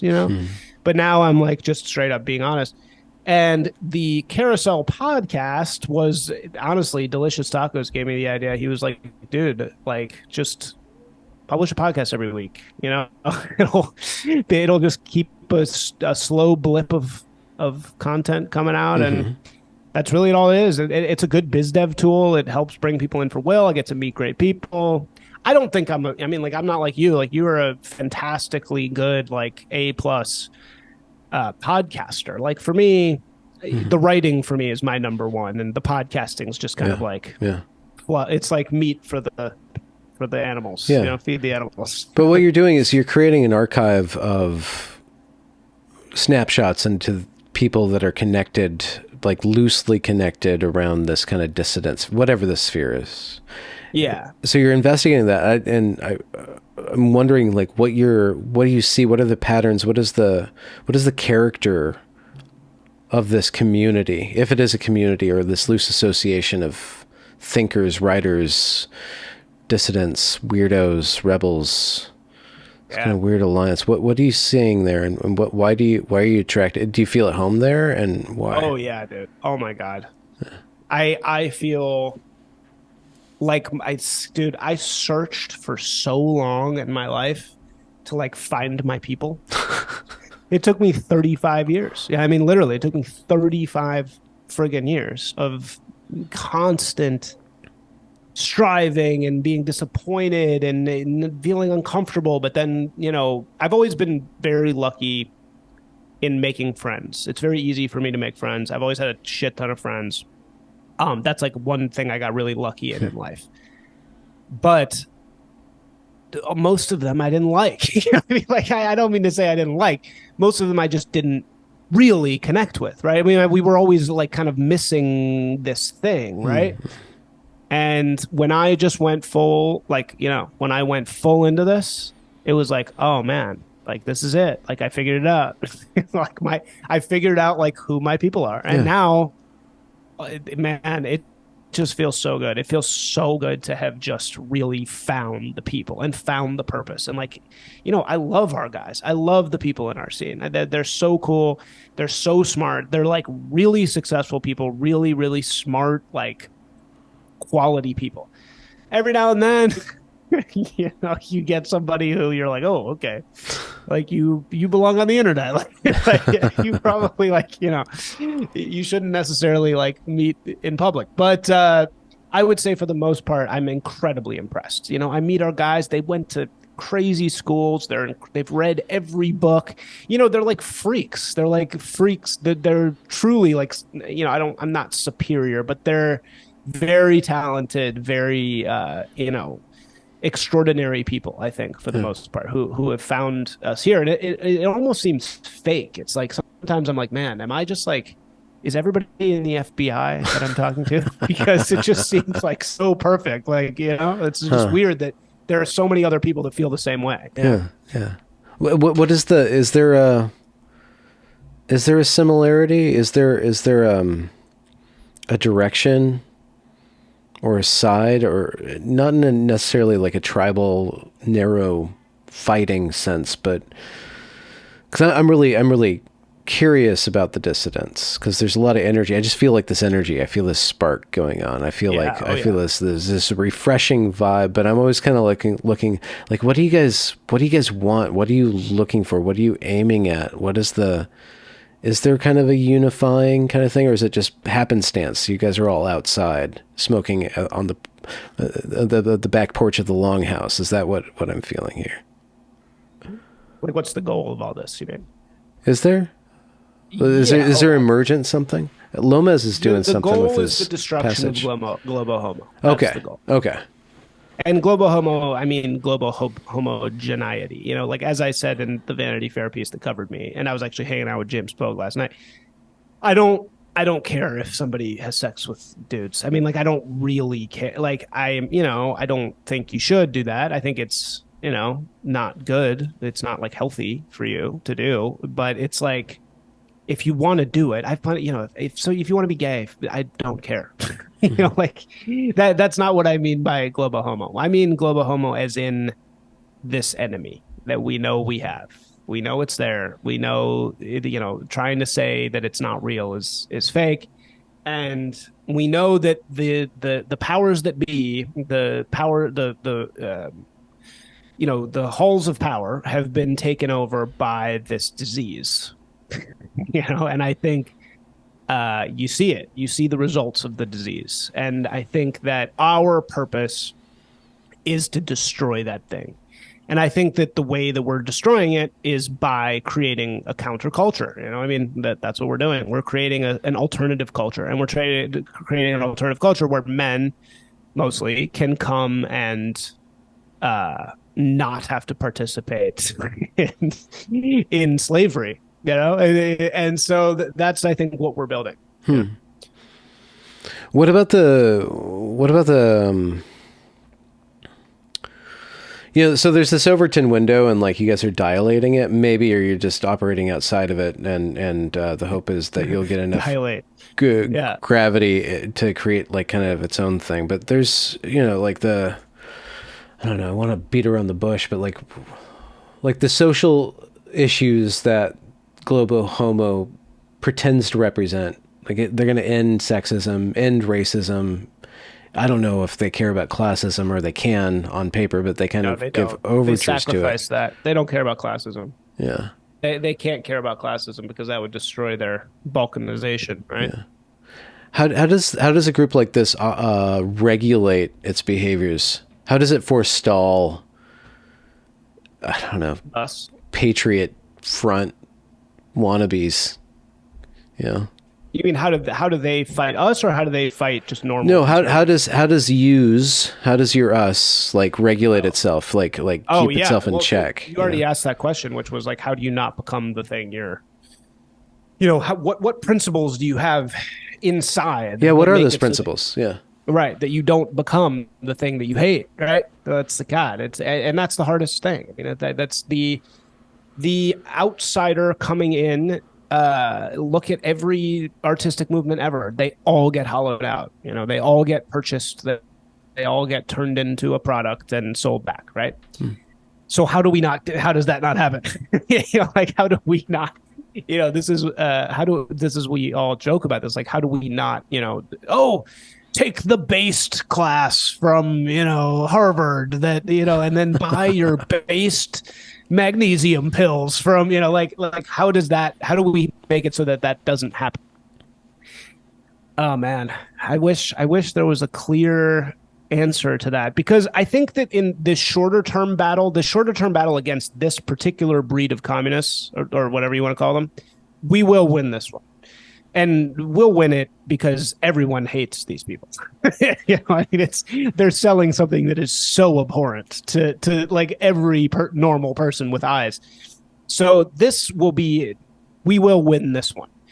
There's going to be another one though later that it will be much harder. And so how do we, if we're serious, how do we grow into something viable, and how do we grow into something that's not horrible, you Yeah. know? Yeah. uh Man, Because you have to capitalize on I don't the know. ambition of young men. Like, how do you do it? How do you, yeah, you're right.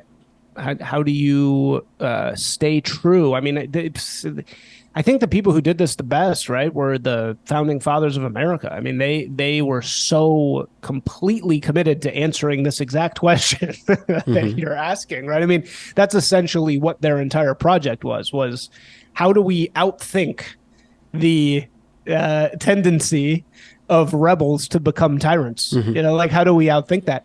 And they did it. They figured it out. It just, unfortunately, nothing can last forever. I mean, Hmm. eventually enough wounds get cut that Civil Yeah. Rights Act, right? I mean, that was basically the end. So, I mean, how do we do that? How do we make this a project of integrity? And I do worry about that, actually, with our guys, because our guys definitely are so angry, that they're not really thinking about that. Mm-hmm. They're much more like the French Revolution than the American Revolution, I think. They're more concerned with being the tip of the spear than they are with, like, what do you do once you win? Yeah. Well, I It's a mean, good project. you know, the James Lindsay camp, and he's a friend of mine. I mean, we have a lot of interactions, and he offers this return to a kind of a civil religion that's light, or like kind of like a classical liberalism, and that's a viable idea. And a lot of the parents that are kind of fighting against the school system, a lot of the normies are on board with that. Like let's go back in that direction. If your group or people in your group are soured on that, and I see that, and I Wait, try to soured on understand what exactly? Sorry, soured classical on what? liberalism, Oh, yeah, or yeah. like Okay, right. they'll argue that it's just dialing back the clock and it will just get back, and then you kind of have the Nietzscheans over there, and then you have the Tradcaths Yep, kind of yep, thing. yep. So you see these fault lines, these goings back and forth, but without some sort of religious vision, or just some sort of vision, which would be identical to a religion, some sort of founding mythos, Yeah. or that direction, that all of the brilliant minds, the thought leaders can find commonality over, and then a consistent, I guess, branding, like thinking branding, like a consistent vocabulary for communicating this that is tied to something that does have at its core values, like Yep. that are stabilized, that accentuate some form of compromise, some form of politicking, some form of artfulness. I don't see what else you have. Like, you either have a cult, you have to have some sort of religious overarching umbrella. And by Yeah. religious, I mean not just like going to church. I'm like a mythology, like a Yes. whole thing. Do you see that emerging? Are you curious about that? And especially as a writer and a marketer. Sure, sure. So, do you know who Charles Haywood is? Yeah, Charles Haywood. Yeah. Yeah, So Haywood has a thing called foundationalism, yeah, and he has a foundationalist manifesto, and that's an attempt to do what you're saying. It's like principles. It's a, first principles type of thing. yeah. Um, and you mentioned the Nietzscheans. I'm a huge Nietzschean, so like Thus Spake Zarathustra to me is the best book ever written by a person. I mean, maybe the Bible, obviously, first, but then then Nietzsche. So I do think that we're Nietzscheans, right? So we're vitalists, we're Nietzscheans. We do have that as a core tenet. The problem is that Nietzscheism as a core structural value is It not doesn't workable, right? doesn't lend Yeah. itself to community.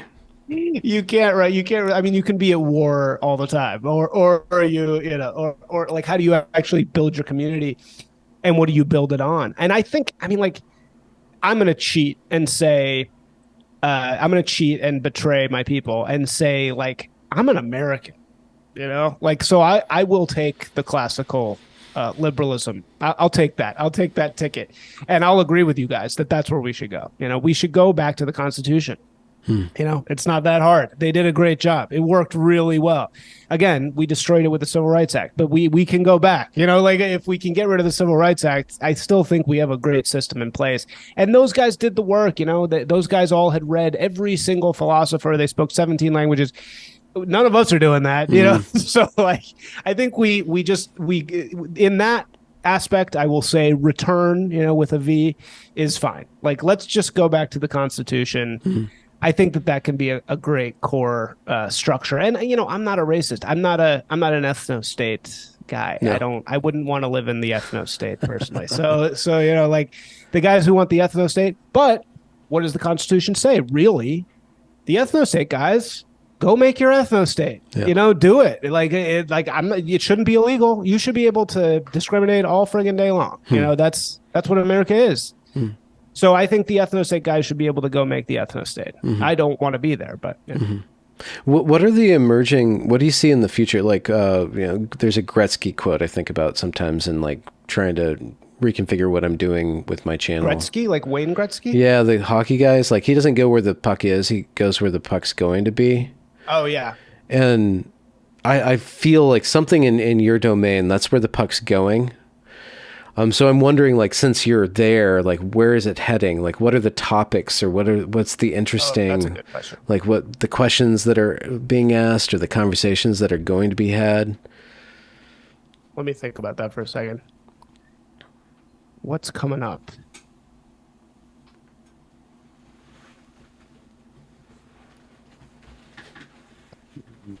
My mind goes immediately to, do you know what Dime Square is? Dime Square? No.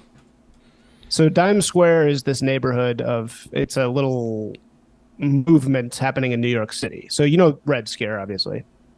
Red Scare, yeah. And Times Yeah, Square. the Red Scare girls. Yeah.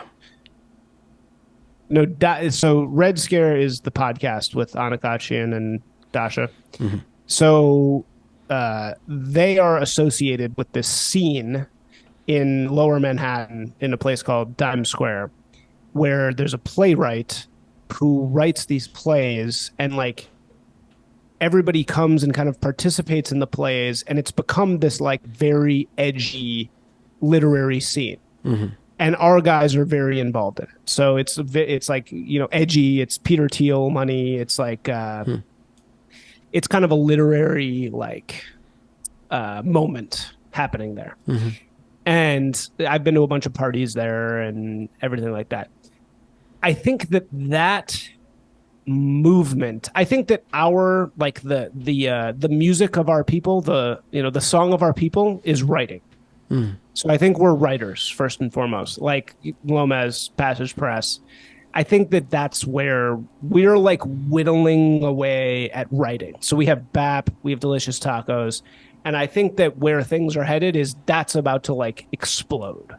Like I think our guys as writers are going to be like in 10 years we will be like the guys. It's just taking culture a very long time to revolve that way because it's so corrupted, you know, so they can't quite see it. But we have dudes that are literally slaving, working, chipping away at being great writers. And so I think that like what our people will be are basically a literary movement. I think that that's more or less like what we're doing, just because the sheer quality, it's undeniable. Like, you know, it's like rap music or something. It's like the things that we're making are so unique. Yeah.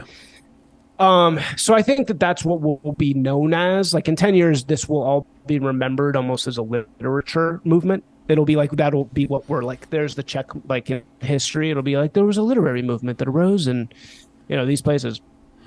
So I think that that's where we're headed in the culture thing. You know, like people are talking about, you know, like, where's your music? You know, like, and I'm like, there's not gonna be any music. We're not, there's not gonna be the musical version. I mean, we have our guys like Ariel Pink, you know, he's our guy, and this other dude who's semi-canceled.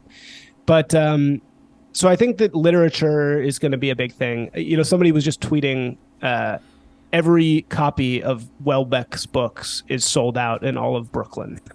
You know, which to me is such a symbol. You know, I mean, do you know what I mean by that? No, Welbeck. Oh, so Michel Welbeck. You've probably seen it written. It's Houellebcq. Welbeck. Okay. So Michel Welbeck is probably the greatest writer currently working. He's a French guy. He wrote Submission. He wrote elementary particles, possibility of an island. Okay. He's based. So he's like the only mainstream based writer there is. And he has a book called Submission that's about Islam taking over France. Okay. And it is unbelievably good.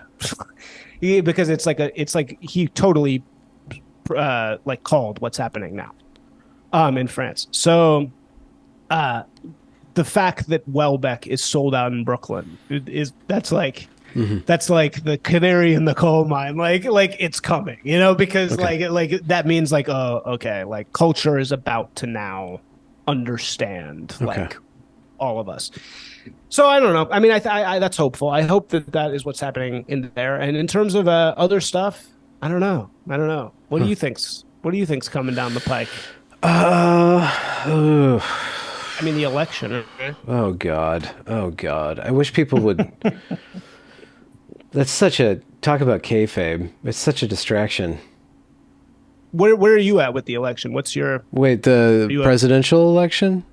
Wow, yeah. Does that matter? Are you? It's just such a Fed post. The whole thing is just this huge Fed post. It's like you can't do anything about it. I mean, they've weaponized the Department of Justice. What are you going to do? Like they literally are trying to imprison their political rivals, like, and trying to censor social media. Like they're just open about it. In the name of democracy, they want to destroy democracy. So it's like, yeah, we're worried about our democracy. Let's destroy it. Yeah, Let's destroy it. Yeah, it's weird. So, I mean, do you have a candidate, or do you care? Or I can't think on that level. I did that level so distinct from me. It's just like pointless to even.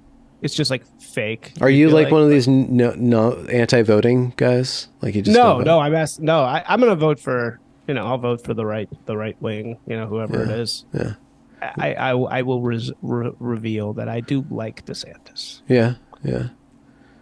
I like him. He's put together something about Guantanamo. Somebody told me like he was like the main lawyer for Guantanamo. I didn't know about that. He was like shilling for Guantanamo Bay or something like that back in the day. I don't know. Well, he was a JAG. It was JAG. There you go. Yeah, he was a JAG. So he must. I do think he was at Guantanamo. So yeah, he was. I think you're right. He was probably like doing like defensive torture memos. Yeah. He probably was. You're right. Yeah. Where are you at? I mean, are you where are you at politically in all of this? I'm constitutionally, like in my constitution, I'm a liberal centrist, but it needs to be defended, and it can't defend itself. So I'm a liberal. I'm a pro right authoritarian libertarian. Yeah. I mean, I don't want a center authority, but the center has to be preserved by somebody, and it needs to be served. It needs to the liberal, the creative class. I'm creative class, so we lost our way. We stopped serving the people who butter our bread. Oh, actually, make the butter, make the bread, and then we just started eating and then selling fake bread and fake butter to everybody. So like I want to put my talents and my sensitivities into service of something deeper. So as I age, like traditionalism is more and more attractive, but I still covet my freedom of thought, but covet my ability to be a dissident, so I'm functionally a liberal. I need the open market. I need to preserve the open market. Yeah. Sure. So, well, that's what's so funny about the enemies, right? It's like they're so the word they use, like everything they do, the word they use is fascism. And somebody told me this recently. Fascism actually means when the public and private sphere collapse onto each other. Yeah. Which is exactly what they are. Yeah. like they are fascists. Everything that's for the state through the state of the state. Right. Yeah. Yeah. And it's like the private sector, it's the same thing. Like there's no private sector and public sector. It's just one thing. And that's what they are. They are global fascists. That's literally what they are. Yeah. Well, they're big enough fascists that they can be communists. So they get to square the circle. I mean, communists were fascists, really, in a way, right? Yeah. I mean, like, kind of. Yeah. Is there anything coming up? What's your plans for your show this summer? Keeping it coming. Yeah. I just try and do one a week. Do you have a series that you're writing? Or you think about dipping into literature? Yeah, so I write. I mean, I still publish stuff. I just published a thing about going to Seattle, which was very well received. A lot of attention on that. I wrote a piece a year ago called "There's going to be a war in Montana," Yeah. and it like exploded. I literally got messages for months, like from hundreds, like thousands of people. Positive? Oh yeah, people loved it. I mean, plenty of negative. They tried to, they sent their creepy people after me, like The which happen. creepy people. Anytime you hit a chord, they send their people.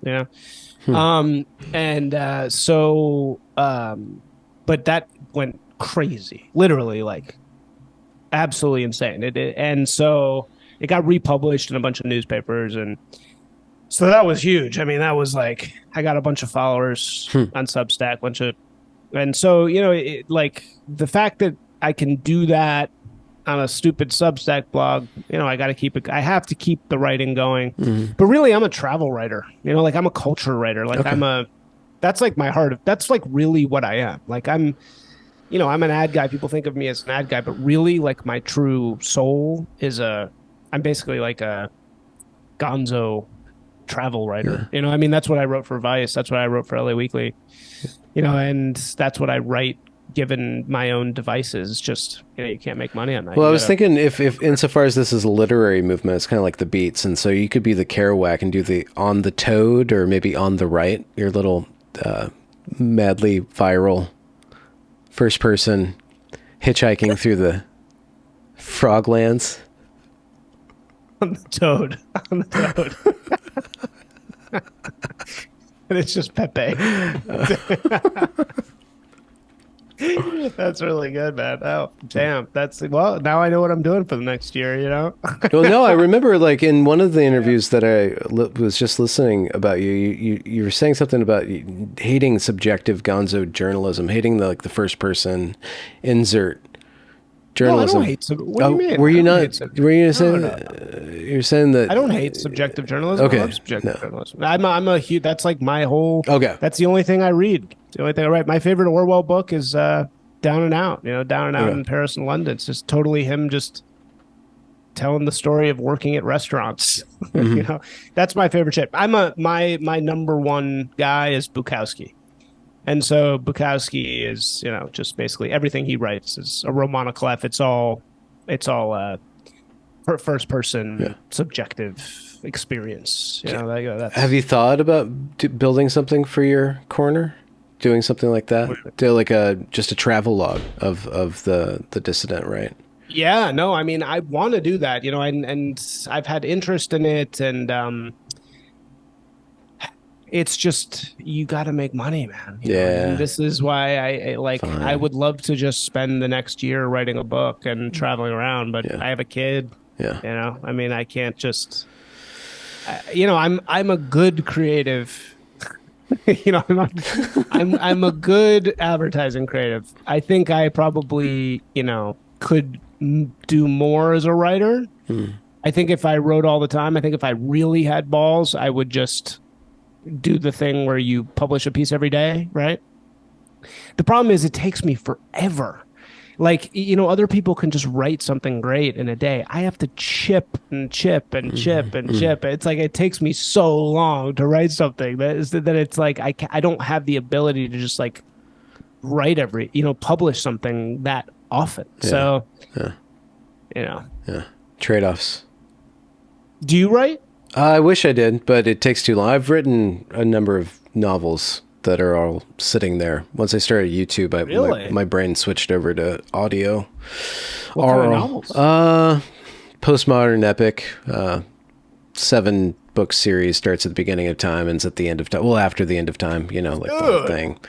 All the footnotes and all the shit, like going first person, second person, third person. So what, you're waiting for a publisher? No, I'm waiting to finish. Well, perfect it. It's all written. I just need to go over and over and over again. Just make it sing. You have a deal? I mean, do you want to publish it? Like, I what are you gonna do? submitted one of the books to Lomez, and he's like, "Oh God." So he's like, "I'm super busy, but I'll give it a spin." So maybe I'd love to be in Passage Press. I'd like to be we on should Passage totally do Press. this. I'd love that. We should completely publish this book. Yeah. That's a fun one. That sounds really cool, man. No, it's So how did you become a podcaster? Like what?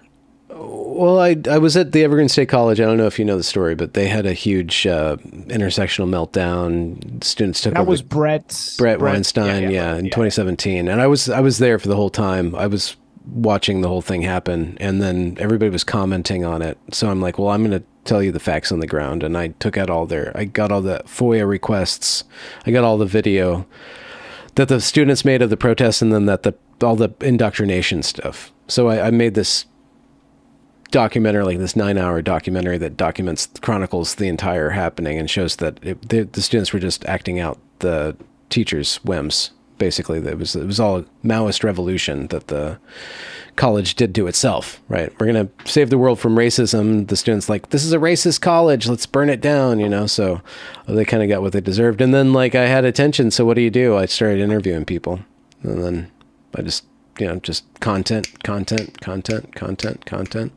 And then followed my Well, gut. you're definitely a big name, man. When you emailed, I was really excited and really thrilled. That's surprising. Because people always talk about you. They always say Benjamin Boyce, Benjamin Boyce. I just never like totally tuned in, but like you're definitely a huge name, man. So I think you're doing great stuff. And I was just digging into, now I'm a subscriber to your YouTube, so I'll be able to watch whatever you're putting out. But you know that the Cultural Revolution. There's a great book called the Cow Shed or something. What? The something shed. Well, here, let me find it. And it's about the Cultural Revolution in China. And that was all maybe just the shed. China Cultural Revolution. It was all universities. It was all students literally Red the Guard. cow shed. Yeah, it's called the cow shed. Yeah. Literally imprisoning their professors. Yeah. So it's like sounds like the same thing. That's perfect. I can send you a clip of I just did a montage of the Evergreen students and the Chinese, the Red Guard. And it was just the same exact thing. Yeah. They were doing the same body movements, the same like graffiti, the same shouting, the same kind of like the same just mass madness. That's so crazy. Yeah. Like the big character posters where you're listing the offenses of the people, like that's apologize. Here's your offenses. Yeah, they did that with Brett. It was hilarious. They just made lists of all of his wrongs, and then the professors all signed up on it. So you were a student? Yeah. I went late, and then I was in the media department. So I was watching all this crazy religious stuff. They were very religious. They had these ceremonies and stuff. They'd sing to the black students. They'd like pray to them and everything. It was crazy. They do like these great like shows, and I'm like, you guys are like the cringiest freaking cult I know cults, and this is the cult of cringe. It was crazy. It was insane. And then they had nothing to do but double down. Yeah, they had to keep going, right. And then 2020 happened, and it was the same thing, just writ large, worldwide Evergreen. Wow. So did you maintain Christianity? I would like to. My heart's still a Christian. I mean, my spirituality is a little different, but like going to church. I'm fond of the Catholic Church. There's something humbling about it. You just go to a Catholic church and listen to them sing their songs and take their communion. There's something really beautiful about it, and I feel a truth inside of it that's different than what everybody's saying. Like there's a reality there. There's a reality to that side of life that is difficult to communicate, so I don't really communicate it a lot on my channel or anything. It's better to try to emulate what that reality is than try to talk about it. So I'm kind of anti-theologian. I'm kind of an anti-theologian. You can't really communicate this stuff. Either you see it or you don't, and life is either supported by God or it's not. It's either a mechanistic thing that you're thrown into or it's a living thing that's communicating with you, and I side on the second. What's the first thing? So it's either something that you're communicating with actively, or what's the first one? The first one, it's either this mechanistic phenomena that you're thrown into. Like you're just thrown into this thing and you're just dealing with this thing. You're like part of it. Yeah. Part of it versus like a communicating thing. Yeah. So there's Sam Harris, or... Yeah, of course. Yeah, I know Sam Harris. I don't know the opposite of Sam Harris, but he's very like mechanistic. But he has a faith in the system, right? Like when his brain broke because Trump got elected. If you see his antics on Twitter, or he quit Twitter, But he's like, you have to believe in the experts. You have to believe that the experts know what they're talking. It's like he just reinvented this priestly system without God. It's all the system. It's just this dead Yeah. system. There's no Yeah. life in that system. No, it's so true, man. No I mean, the humility. people without God, it's just so silly, you know. I mean, it's such a choice, you know, and they don't realize they're making it. You know, Huh. they think this is true, Wait, so and they don't realize that they're just choosing darkness. You know huh. what I mean? They're just it's like such a choice that they're making. How did you realize that? Or did you I've always always know? so I'm Jewish. You know, my mother's Jewish, my father's not Jewish, but you know, I've had a relationship with God since I was like really young. And so I was raised with no religion at all. You know, I mean, I wasn't bar mitzvahed. I was nothing, absolutely nothing. But, you know, because as I said, my parents are basically progressives as religion. Like, you know, voting for the right people is their religion. Um, but I remember from a very young age, like making deals with God, right? You know, like, yeah, It's you're a very like, Jewish way of talking to the yeah, creator. I'll take $1 and that's $2. Can I have $3? No. Yes. It's a very Jewish. The funny thing is, when you really get into Judaism, it is the most Jewish religion. It's like it's so Jewy because it's like it's so many like exceptions of an exception of an exception, and you're like, well, but what if I do this? And it's like, yeah, it's like arguing with a landlord of the religion, basically. But the fact is, like, so I rejected it for a long time. I was the most self-hating Jew ever. I mean, like, I was so hated. You know, I hated the whole thing. But at a certain point, you know, you got to say, hey, you know, it's who I am. Like, what can I do? I can't act. I can't. I mean, I guess I could convert to Christianity, but it just didn't. It seemed like I was a Jew. You know, it seemed like when I like looked at the like liturgy and I like learned about it, it was like I'm Yeah. clearly being, you know, I'm clearly like on this side of it. And so I started studying with a Chabad rabbi about like 3 years ago, and Hmm. there was just like, you know, trying to accept and not, you know, hate my people. Hmm. You know, trying to like love them, you know, for who Reform the they are. And reformers. what? Wait, what? Reform the reformers. Well, I'm not trying to reform. I mean, like, look, they're gonna do their thing. I'm not gonna Huh. try and reform them. You know, they are gonna do what they're gonna do. But I just had to accept that this is who I was, Yeah. and How does and how does yeah. the reality as revealed to you, like the reality of your faith, your Jewishness, or how does it separate? How has it been lost in this reform movement? Do you see like they've Oh my God. dropped that reality or strayed from that? So the way I started getting into like real Judaism was I went to a wedding, and I hate weddings. I hate modern weddings because they're so pathetic and they're so.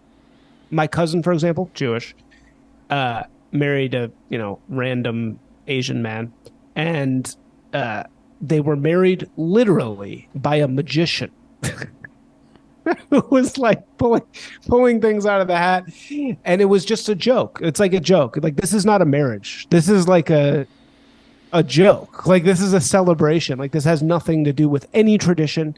It's completely rootless. The fact that she had a magician was just like, this shows exactly how serious this is. It's a complete fucking joke. Like, this is not even real at all. So I randomly ended up going to a Hasidic wedding, and I was like, this is everything a wedding should be. You know, it's like reading the text. It's tradition rooted in you know, deep bloodlines and everything like that.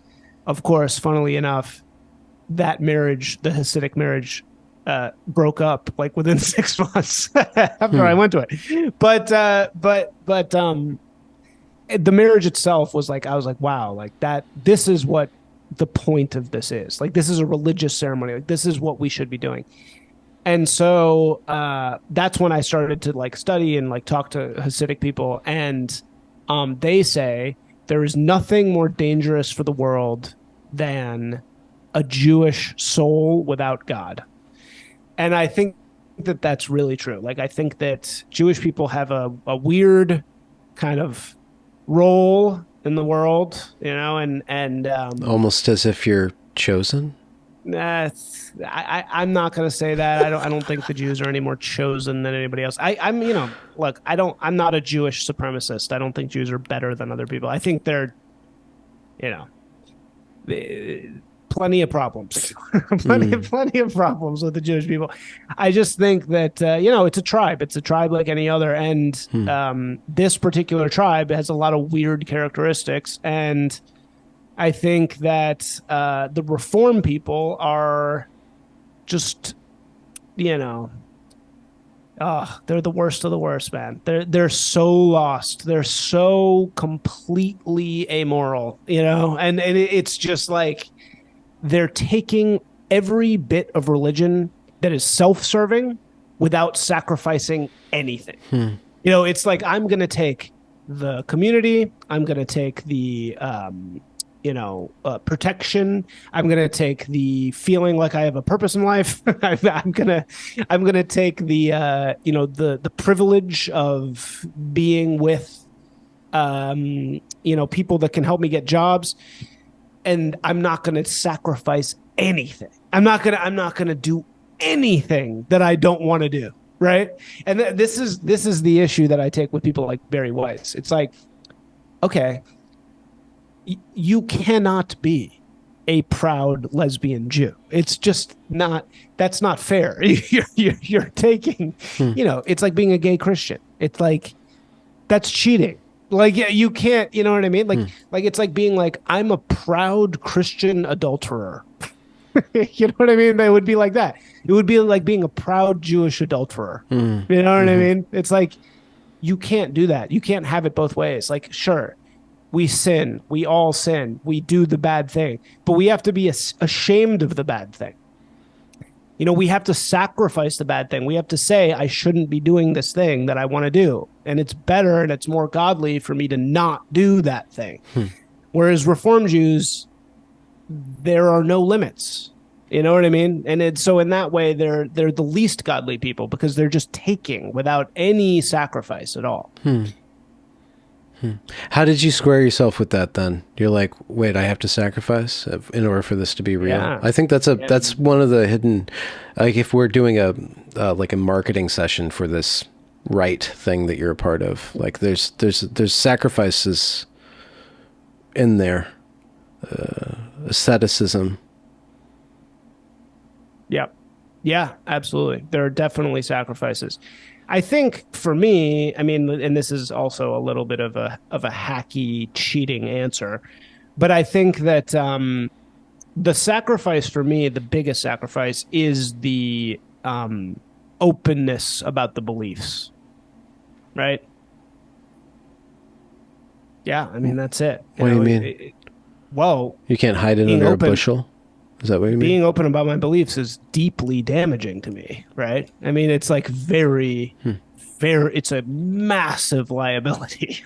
You know what I mean? I live in LA, I'm in marketing. Like being openly right wing is a insane sacrifice. It's a sacrifice beyond what 99% of people would do. Because it's so damaging. I mean, it's literally like, I cannot get a job in the mainstream of my industry. Yeah. 2 years ago, I could get jobs all the time. I did. I got like 4 jobs. Anytime I put my resume out there, easy job. Now, absolutely 0. Because I have the scarlet letter, I mean, I'm marked. Yeah. So to me, that I convince myself, like, my big sacrifice is that, like telling the truth. Like, that's my big strength. That being said, self-deprivation absolutely brings you closer to God every time. I mean, if you can not do the sins, you're better off. But, we all slip up occasionally. I'm a gonzo travel writer, so it's like, I gotta take after your forebearer, Mr. Thompson. There. Right. But you shouldn't, you shouldn't glorify it, and I don't believe in glorifying those things. I mean, I used to, I certainly used to think it was very cool to like do drugs and have sex. And now I don't think that at all, man. I think that stuff should be absolutely frowned upon, and I think we should control ourselves. And I'm with the Tradcast on that, man. Like degeneracy is not good. We should frown on degeneracy. That should be all things you do behind closed doors. Not like publicly. And then even with BAP, I think he goes a little too much into. I don't think he's had his Jewish reawakening yet. He will, but not yet. Do you know what Hasidim means? Yeah, I forgot. course. What does it mean? Hasidim is just Hasidic people. Hasidim means Hasidic Jews. Oh, but is it just a tribal name? I thought it meant something like Muslim means, it has a meaning in itself, but the Hasidim. The Hasidim are the Hasidic. You know what a Hasidic Jew Okay, is? so it's an ethnic name. Well, but do you know what a Hasidic Well, Jew I is? know like the ultra Yeah, the orthodox. Payas. Yeah. The Hasidim are a sect of Judaism that it's actually really funny. So it's like, how the Taliban is actually a reaction to modern life. Like the Taliban is younger than America. Like fundamentalist Islam is younger than America. Like we think that fundamentalist Islam like dates back to 1,000 years. It's a reaction to modernism. Okay. Hasidism is the same thing. So you see those Jews with the crazy hats and everything like that. That's a new movement. That is a movement against liberalism. And so that popped up in Russia in like 1700s, 1800s. And today, all of these followers, these adherents of Hasidic Judaism, and Chabad is a part of Hasidism, which was what I am. I'm Chabad. But Chabad is like the very normie, like open part of it. But the payas and the hats and the dressing and the talit and all that stuff, that's Hasidism. That's what a Hasidism is, and a Hasidim is just a member of that. Okay. That's what that means. All right. For a few years there, what? Sorry. No, nothing. No. That's it. Okay. Yeah. For a few years, like that word kept on coming in my prayers. I kept on saying Hasidim. I thought it meant like submission. I thought. What do you mean prayers? I have my spiritual practice is it's called subud, and it's a spontaneous, non-dogmatic, non-liturgical form of worship that's purely from the inside out, just following, just a spontaneous worship. And for me, it goes through different phases. Sometimes it's singing or dancing or moving. Sometimes I just get stuck on a word. And Hasidim was just a part of it for a while. And so I read a bunch of Orthodox mysticism. Subud, S-U-B-U-D. S-U-B-U-D. Oh, this is cool, man. Oh, Subud. This is awesome, man. Yeah, I stumbled upon it. S-U-B-U-D. Yeah. It's very small.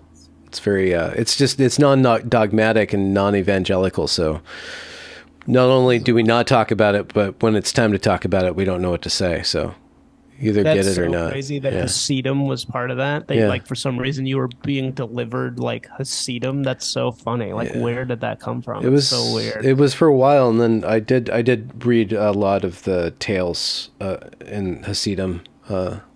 Not necessarily the mystic stuff, but kind of there's like these stories. I was trying to wrestle with something I needed to learn from that corner of monotheism.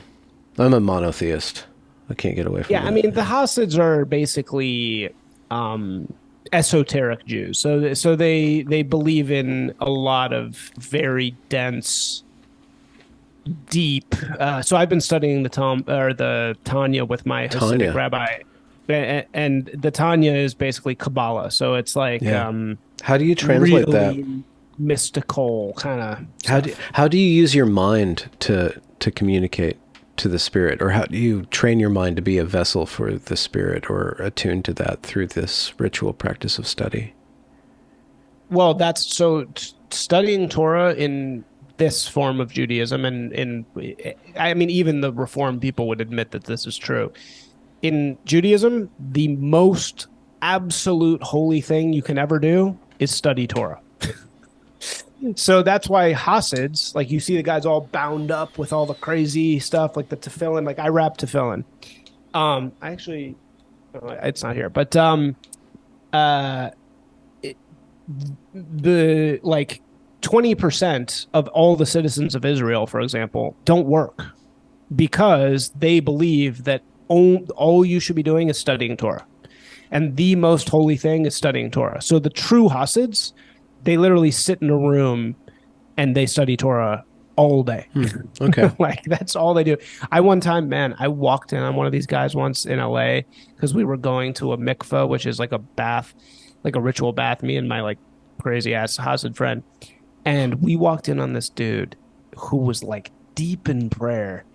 And it was like very it was like disturbing because he was so wrapped up in like all kinds of like tefillin and so many things, and he was like so deep in it, and he wasn't expecting to be disturbed, and we disturbed him, and it was I was like, damn, like it was almost like seeing like a feral child or something. It was like, whoa. Like this guy is like deep, like yeah, like all he's just like in this crazy state all day, just like reading Torah.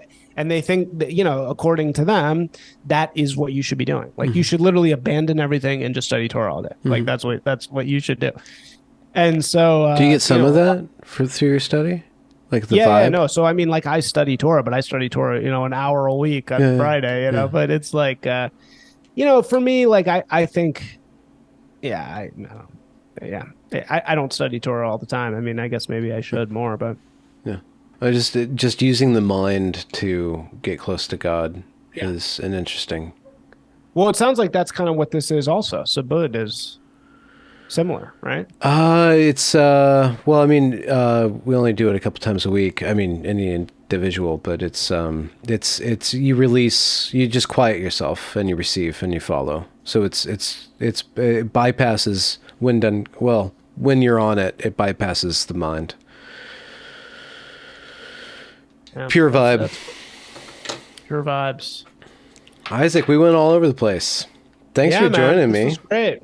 This was awesome. I'm really curious to learn more from you about this corner. So thanks for giving me like kind of crash test and all the things that we talked about. But I would invite any sort of like put me on the beat. Tell me who to go, who's next, who Did to you talk do to. Lomez? Lomez is cool. I'll have him back on. Oh, so you did have him on. Yeah, I've You had had him him on. on. Yeah, I got to do. Hopefully, someday I'll do BAP when I get through his book, and then I want to do Geo. But like you said at the beginning of your interview with him, like there's so much to research with them, like that I haven't been able to research. That's actually not really true. You could do Geo. He actually doesn't have that much at all. That's the thing. He actually really doesn't. I mean, his podcast there's a lot of it, but his writing there's not a lot of it. There's only like a couple things. So you could definitely have Geo. Who would you like? What about like you know who was great? Like one of my favorite guests ever that I had was Bennett's Phylactery. Mm. Oh, definitely do him. I think you guys would really get along. He Bennett's? has a thing called Exit Group. He's a big account. I'll send you his account, and he's really smart. He's really well read. Yeah, I would have Bennett's Phylactery on. He's the man. Yeah, He's can you more send me like, the link? yeah, I'll send it to you right here. It's in the. I put it in the. Do you have plans this weekend? I'm gonna stop the recording. Yeah, go for it.